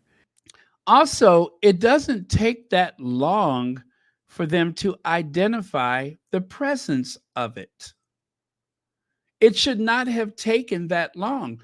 We're talking about a surgery on the 17th of January, all the way up until March the 22nd. And then, of course, there was the very bizarre thing about William not missing the King Constantine's memorial service. He was supposed to do a reading. He didn't miss it because of Kate. Kate is doing just fine, they said. But then after we had the moment on the bench, then it exactly was Kate. Yes, Kate was the reason. He just found out that day. I don't believe it. I don't believe it. And from what I hear, it had everything to do with the person who was unalive all of a sudden. And it was announced the day of Constantine's memorial. They word on the street is it had everything to do with that. everything. That between the deceased person and Willie Leaks, they were more alike than different, and they like to surround themselves with the type of people that seem to work at Kensington Palace, the Simon Cases and the Jason Knopfses and the Christian Joneses. You know, I mean, a real sausage fest. That seems to be the kind of company they like to keep. And not that this is an indication, but let me just remind you something. I don't believe that the deceased person has any children. I don't think he ever had any. And in what, 5 years of marriage was it? It seems like there was no chance of children between husband and wife, which is rather strange, right? I mean, of course, there could have been issues with both parents, one or both of them, that they did not have children, but I somehow don't think that's the case. I think there's so many marriages of convenience and marriages to maintain images and marriages to fulfill the aristocracy's need for male heirs, right? I think that that is so pressing that, so and so will marry anybody just to keep the bloodline going. That's what I think. But anyway, I digress. Let's keep it going. It had been an incredibly tough couple of months for our entire family, but I've had a fantastic medical team who have taken great care of me. Yes, two Filipino nurses. We heard William the first time he said it. Not that it's important that they're Filipino, but Archie Bunker, I'm sorry, um, William Wells thought it was necessary to point out the ethnic background of the nurses because, well, that's what people in his position do. They're not medical professionals. They're two Filipino nurses that gives her round the clock care. Round the clock care. For which I am so grateful, Kate said. Kensington Palace said Kate was on a recovery pathway. The princess herself said she was well and getting stronger every day. Please do not lose faith or hope. You are not alone, Kate said, directly addressing fellow cancer sufferers. But you are alone. You are alone because, as someone pointed out, not many people using the NHS is going to get the world-class care at the taxpayer's expense that the royal family receives. So you are alone. You don't have two Filipino nurses. There is no doubt her office is certainly managing expectations downwards when it comes to the question of her return to work. She has not, according to reports, her staff has not seen her since Christmas. Just this week, for example, her team clearly implied that she was not working from home when it announced the publication of a report commissioned by her Early Childhood Initiative into how large businesses can better support the early childhoods of their staff's children. While making clear she had read the report and been kept updated on it, and that her office was on top of things, the statement carefully avoided any suggestion she was spending her days sitting up in bed with a computer.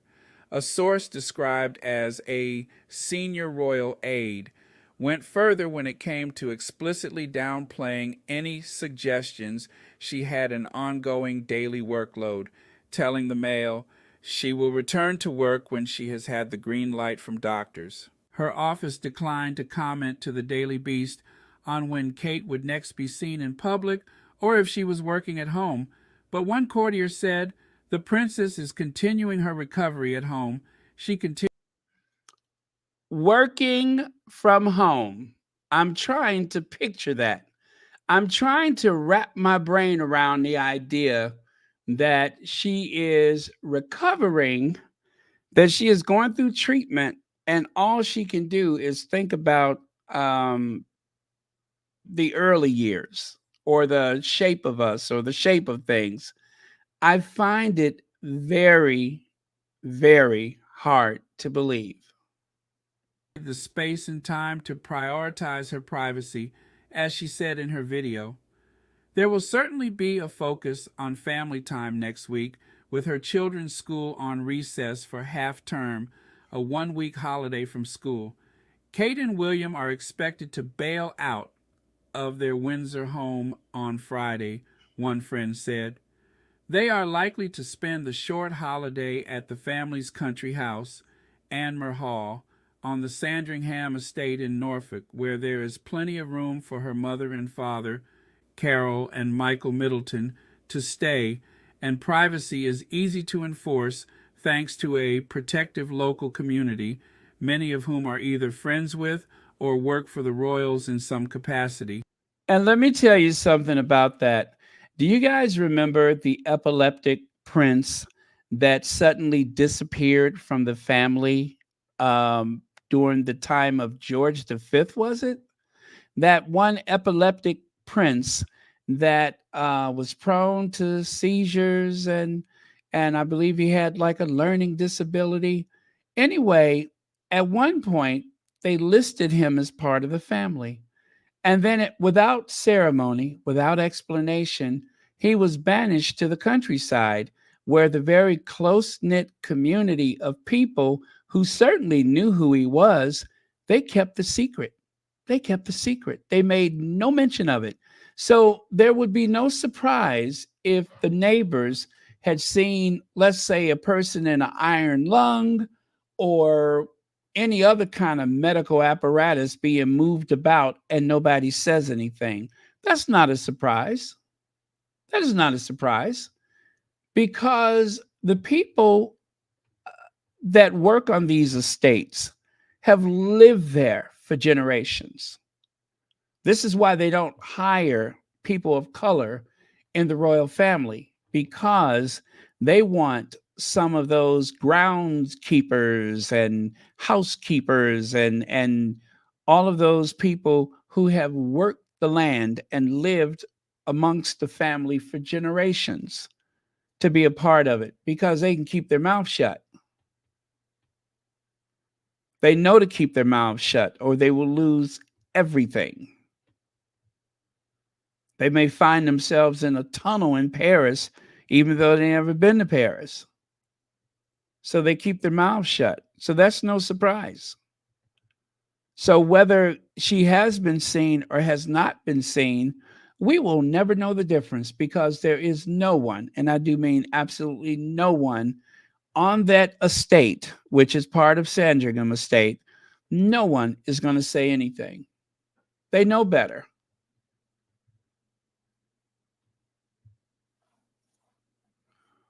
Oh, Sonny von Bulow. Now that is a name from the past.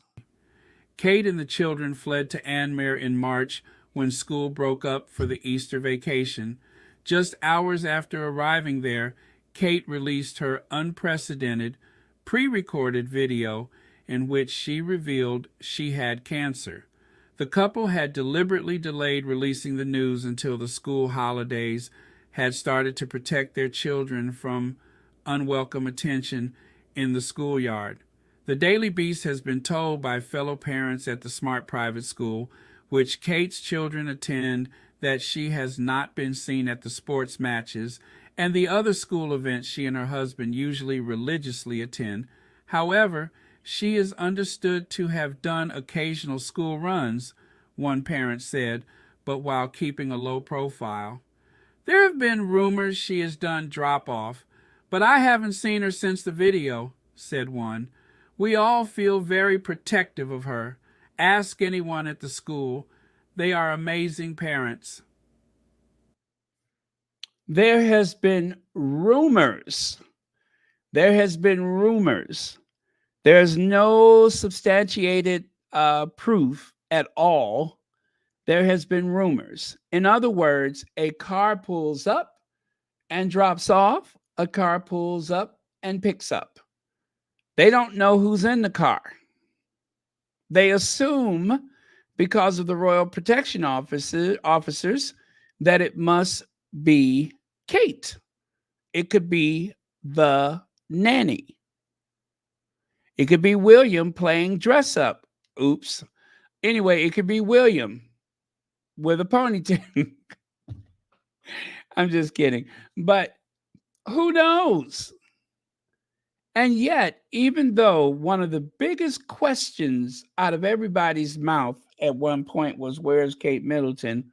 Not one person in that close-knit community snapped a picture. Not one person. There's no one of note. Nobody's using their name to go on the record to say, yeah, we saw her. We see her all the time. Nobody has seen her. And we have not seen two of those children since Christmas. Two of those children have vanished since Christmas. Lisette says, for me, both Kate and William have massive mental disorders, and that is the root of all their problems. Thank you very much for that, Lizette. And I do believe you are correct. They both feed off of each other's whatever's their shortcomings are. They tend to feed off of each other.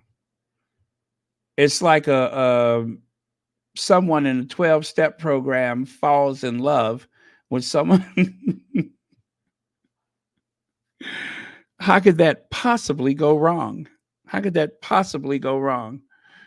Thank you again. And also thanks for being a member of Royal Sussex. Written by Tom Sykes for Daily. Oh, that was the end of it. Beast.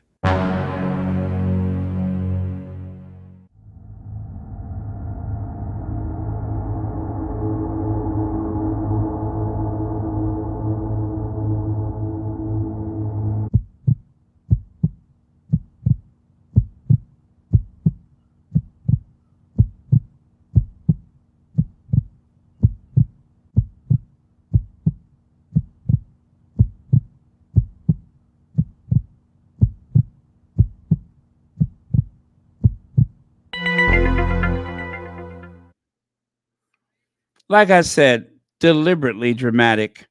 But yeah, so that was the video that I made earlier. It is from the article in the Daily Beast. You could just simply go to the Daily Beast to read the article, or you can get it from there. But either way, it is very interesting. And the words that were used in that article, again, give you a lot to think about. Ingrid Sowers, thank you for being a member of Royal Sussex. And also, I am glad to do it. I really, really, really enjoy doing this work. So thank you so much. Cynthia says, hey, was the 8 million pounds of jewelry the payout? Ooh.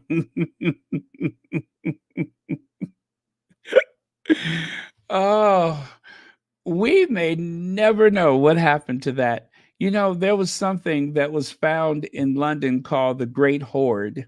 If you've never heard of it, there was they were doing renovation, I think it was, and they found a massive amount of jewelry that dated back to, I guess, medieval times or something like that. Anyway, there was a jeweler who was able to track down the person who was trying to sell this jewelry. It was a workman or well, I think it was a construction worker or whatever that found these jewels.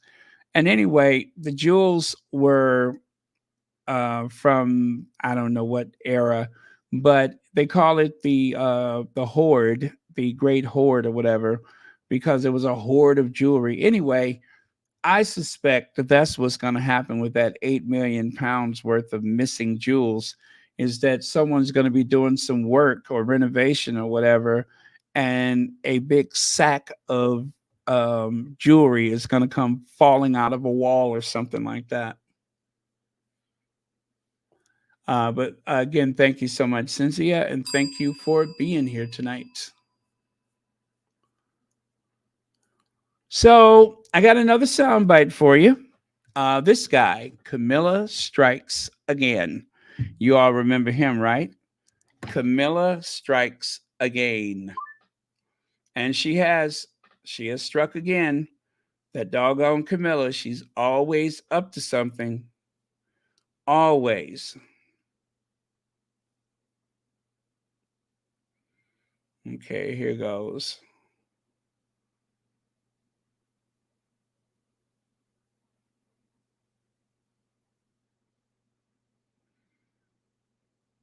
Tell you what job she's done well, the hatchet job on Kate Middleton as a result of Camilla meddling and bringing Rose front and center into the stage of the Royal Circus and making sure that all the media are there to see it.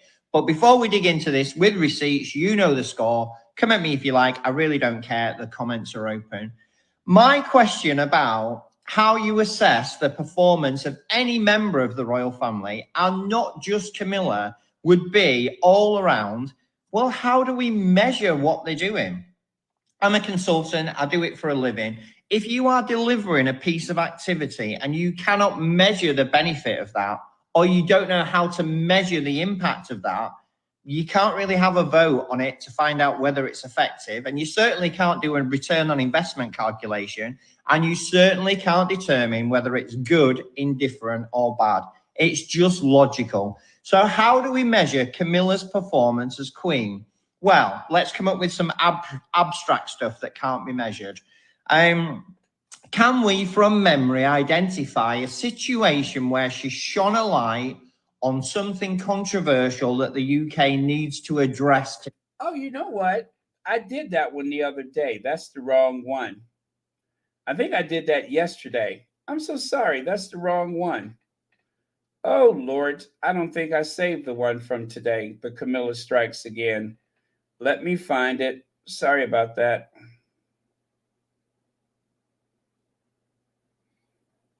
Oh, boy.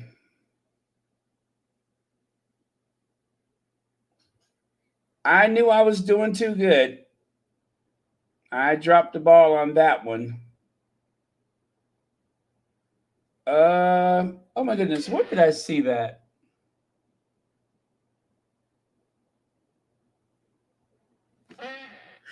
Okay, sorry folks. I played the wrong one.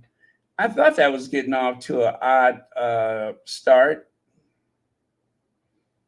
If I could just remember how and where I saved it.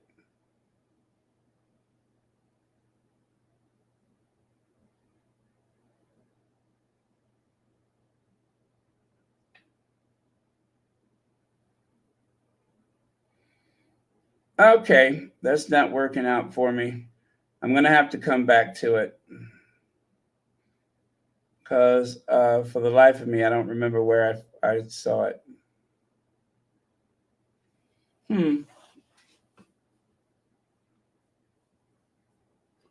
Come at me if you want to. Nope.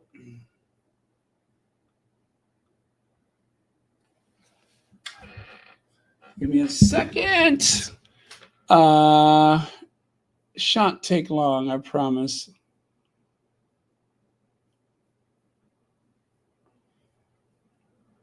Was it this one?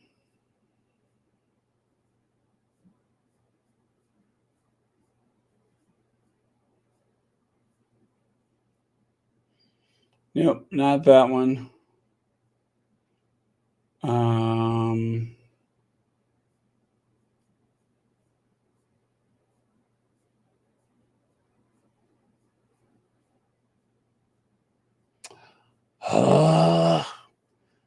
Okay, I don't got it. I don't got it. And he was really good today, too. Let me see. Try one more, then after that, I give up.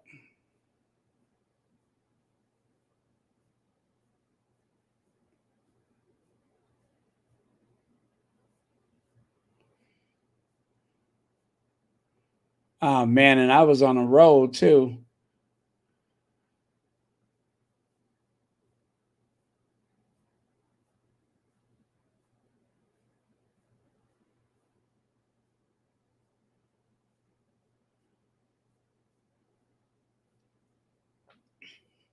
Okay, I don't got it. I don't know what I did with it.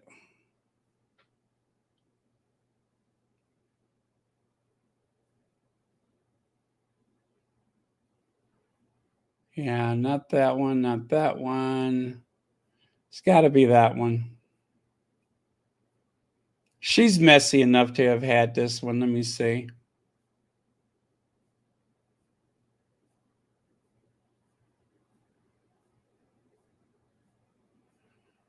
Okay, cease and desist. Moving on. Let's see. What is that right there? It says, hey, what about Rose wearing Kate's hat? Anyone see that picture? Yes, we did. That's that hat that was inspired by Breakfast at Tiffany with Audrey Hepburn. Absolutely. Not was it just inspired, it was identical in every way. So anyway, basically what he was saying is that Camilla at this particular event, she let me see, royal sends off Camilla. Okay, a royal send off. Camilla joins Prince William's first love, Rose Farquhar, or however you say her name, at a memorial service for King Charles' close friend, Captain Ian Farquhar, after his death at age 78. So once again, one of William's ex-loves or ex-lovers, Camilla, is allegedly leaking to the press this the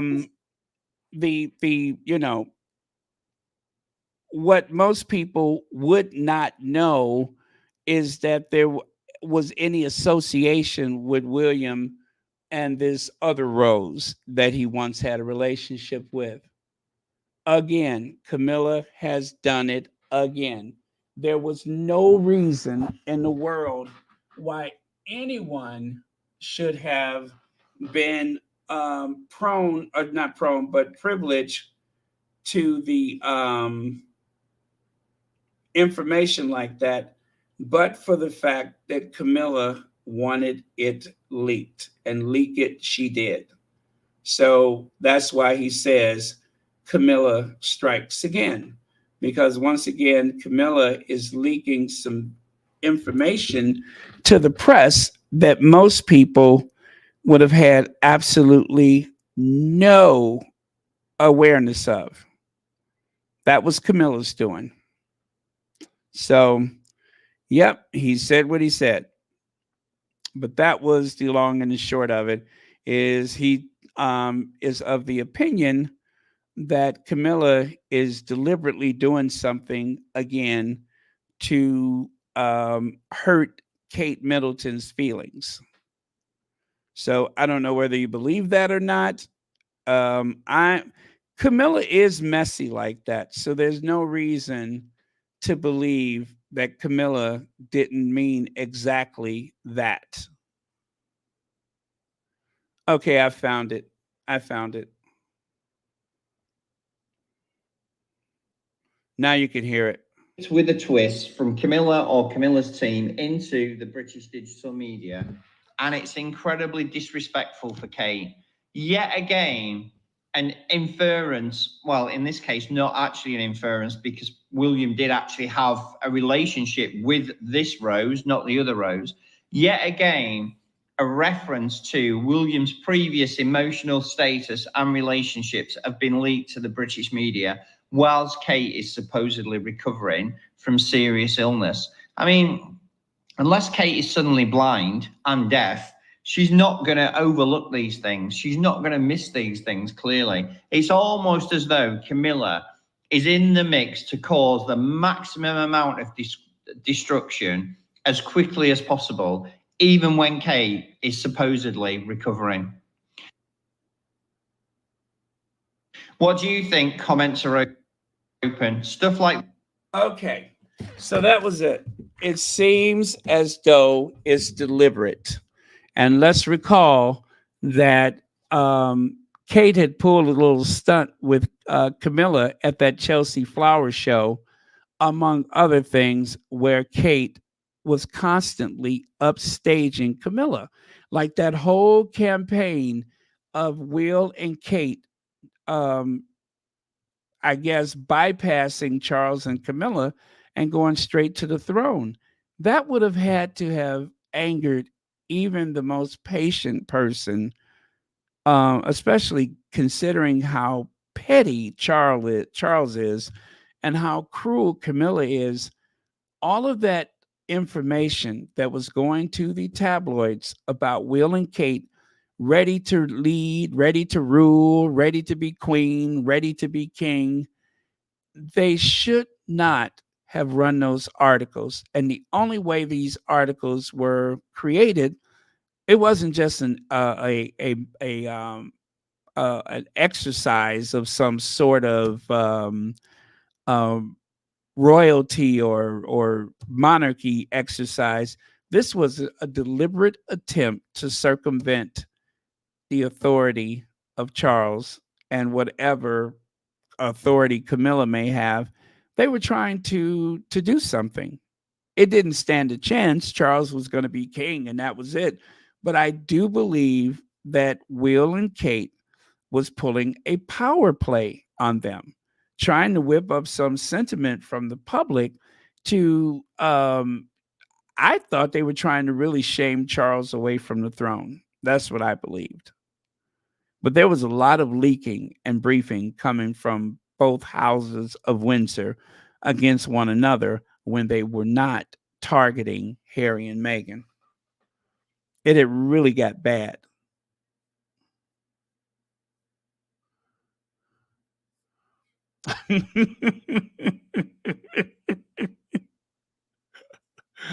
ah, George Blackie, thank you so much for being here. Uh, okay, I'm ready to move on. And right here, no wonder she's smiling as Camilla takes center stage with the husband she lifted from gloomy introspection. Will she soon be queen in all but name? Well, that was from 2013, right? 2013, Camilla's long game. And guess who was the writer? Richard Kay.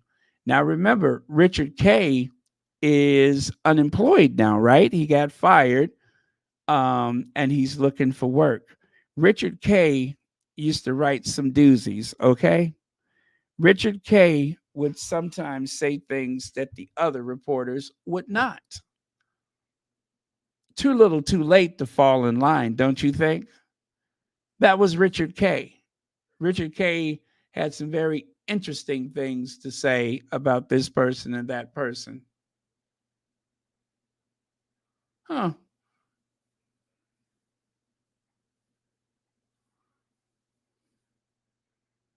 Now this is fun. Wait a minute, not Richard Kay. Who was the one that got fired? Yeah, it was Richard Kay, right? No, Richard Kay is still working. The other, who's the one that got fired from the? Oh gosh, there's so many of these Richards and so many of these Dickies. I can never get those right. But anyway, never mind. Um, One of the derangers posted an image of William trying to make him seem all hard and strong. But Richard Palmer, thank you, Richard Palmer. That was okay. Richard Kay, he's still working. Richard Palmer is the one that got fired. Thank you. So they were trying to make William all of that, and they posted a picture of him next to a lion. But notice that they chopped the top of his head off. But over here, the actual photo intact, you could see that, well, I'm going to just assume that the minoxidil is really giving him his money's worth, but still he is follically challenged like most men in the family. But yeah, how clever is that? That they just seem to shave off the top of his head conveniently as though it could not be helped. We all know what he looks like. Did you guys see this? And I think I'm almost done, you guys. Did you all see this? Let me see how close are we done. Oh, we're in the home stretch. I promise you, we're in the home stretch. This was funny. Can you solve the puzzle? Can anybody solve the puzzle?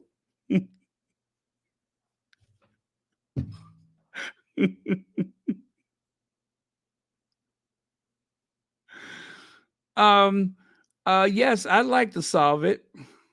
Would you? Do you really want to solve it? I mean, um, there are children watching. Are you sure you want to solve the puzzle?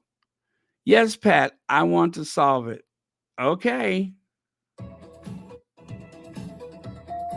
Tavares, right in the butt. One more time. Let me try to make it louder. No. Tavares, right in the butt. What was he thinking? What was he thinking? What was he thinking? And of course, it was this is the best. This is the best, not what he said. No. Blake. This is the best. Yeah, that. This is the best. Oh. So again, this is what he had, and this is how she solved it. How did he come up with that? I'll never know. I'll never know. Oh, let me see. Is it Shelly LaFleur? Thank you so much for the super sticker. And thank you so much for watching Royal Sussex. And thank you for being here tonight.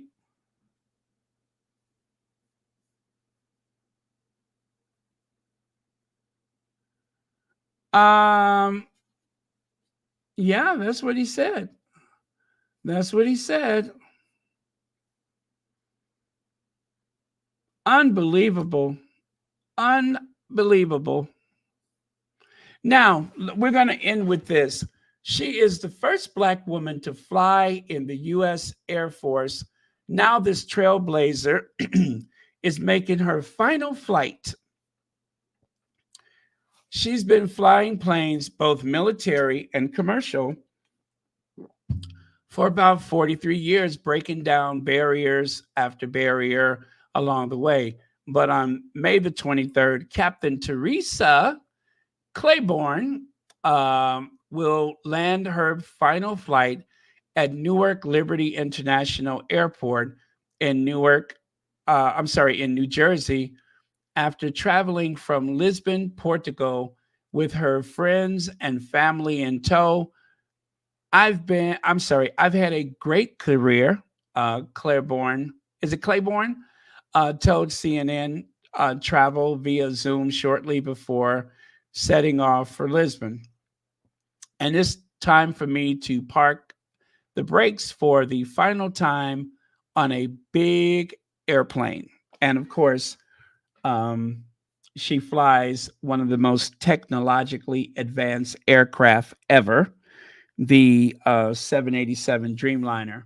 And so, in the spirit of that, I just wanted to remind you all that the first woman to receive the international pilot's license was Elizabeth Bessie Coleman.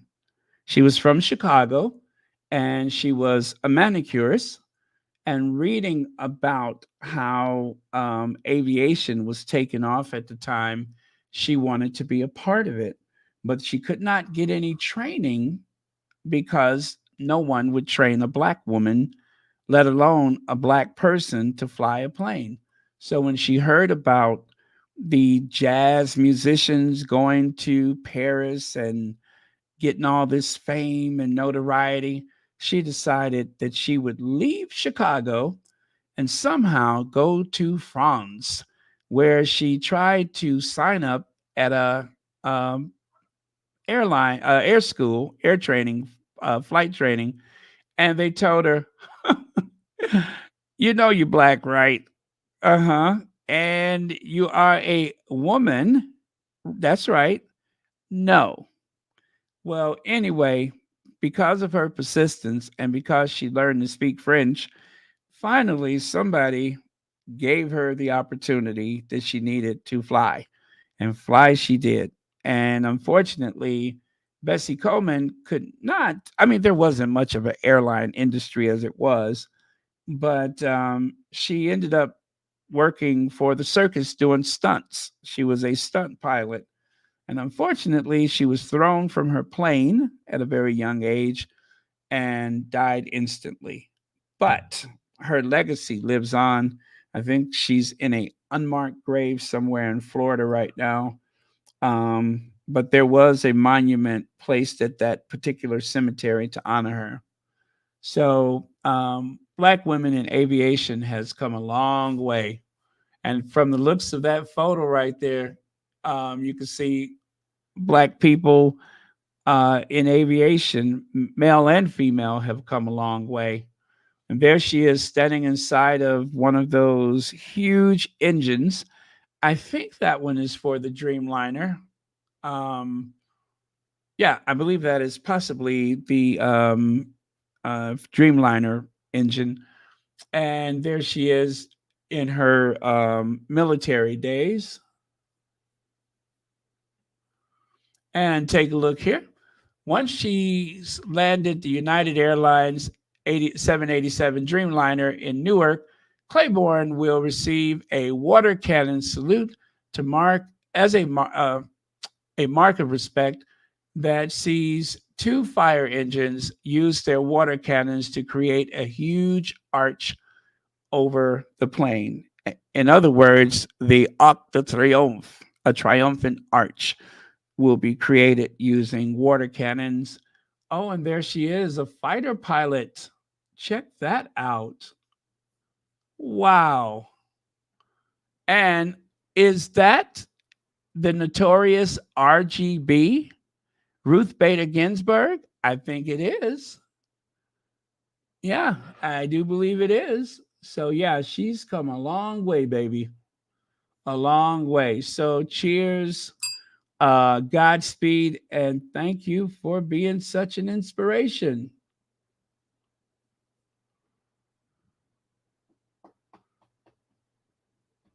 Wow, okay. Oh, that is so cool. Thank you for sharing that. Thank you so much for sharing that. Okay. Oh, I got one more thing here. Photo of Meghan Markle and Prince Harry during pivotal historic moment selected for major honor. I forgot about this one. Sorry, folks. That's exactly what happened. It was selected for a major honor. Striking photograph of Meghan Markle and Prince Harry taken just 3 days before the death of Queen Elizabeth II will be introduced. Oh, you know what? It's not this photo. That's of the. It's not this photo. They're talking about the Misan photo. I thought it was some. Anyway, never mind. It's not this photo. They're talking about the Misan Harriman photo. That was taken 3 days. The black and white photo that was taken 3 days before the Queen's death. Anyway, sorry about that.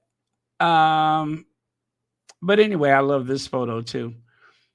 Wow, more than 3.5 million views of this video from Harry and Meghan in Nigeria.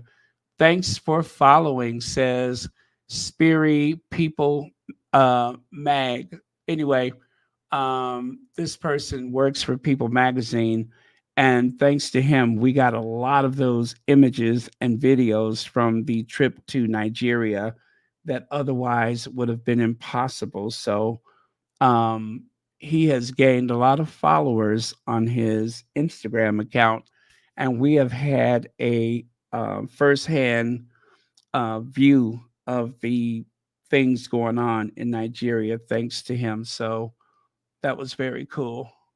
All right. Thank you, Mod Squad, for keeping this a safe space. And of course, I believe Harry, Meghan, and Doria. They said that what happened to them in New York happened. And not only do I believe them for that, but I believe in them as people because I think they're absolutely great. And Mama Doria has been the rock of the Sussex family. And of course, the spirit of the family, literally, our Princess Diana. So our last word for the day is, I will have to catch the replay, but congrats, Baron, on 58,000. All right, that's it. Love you guys. See you next time. And remember, no bad energy.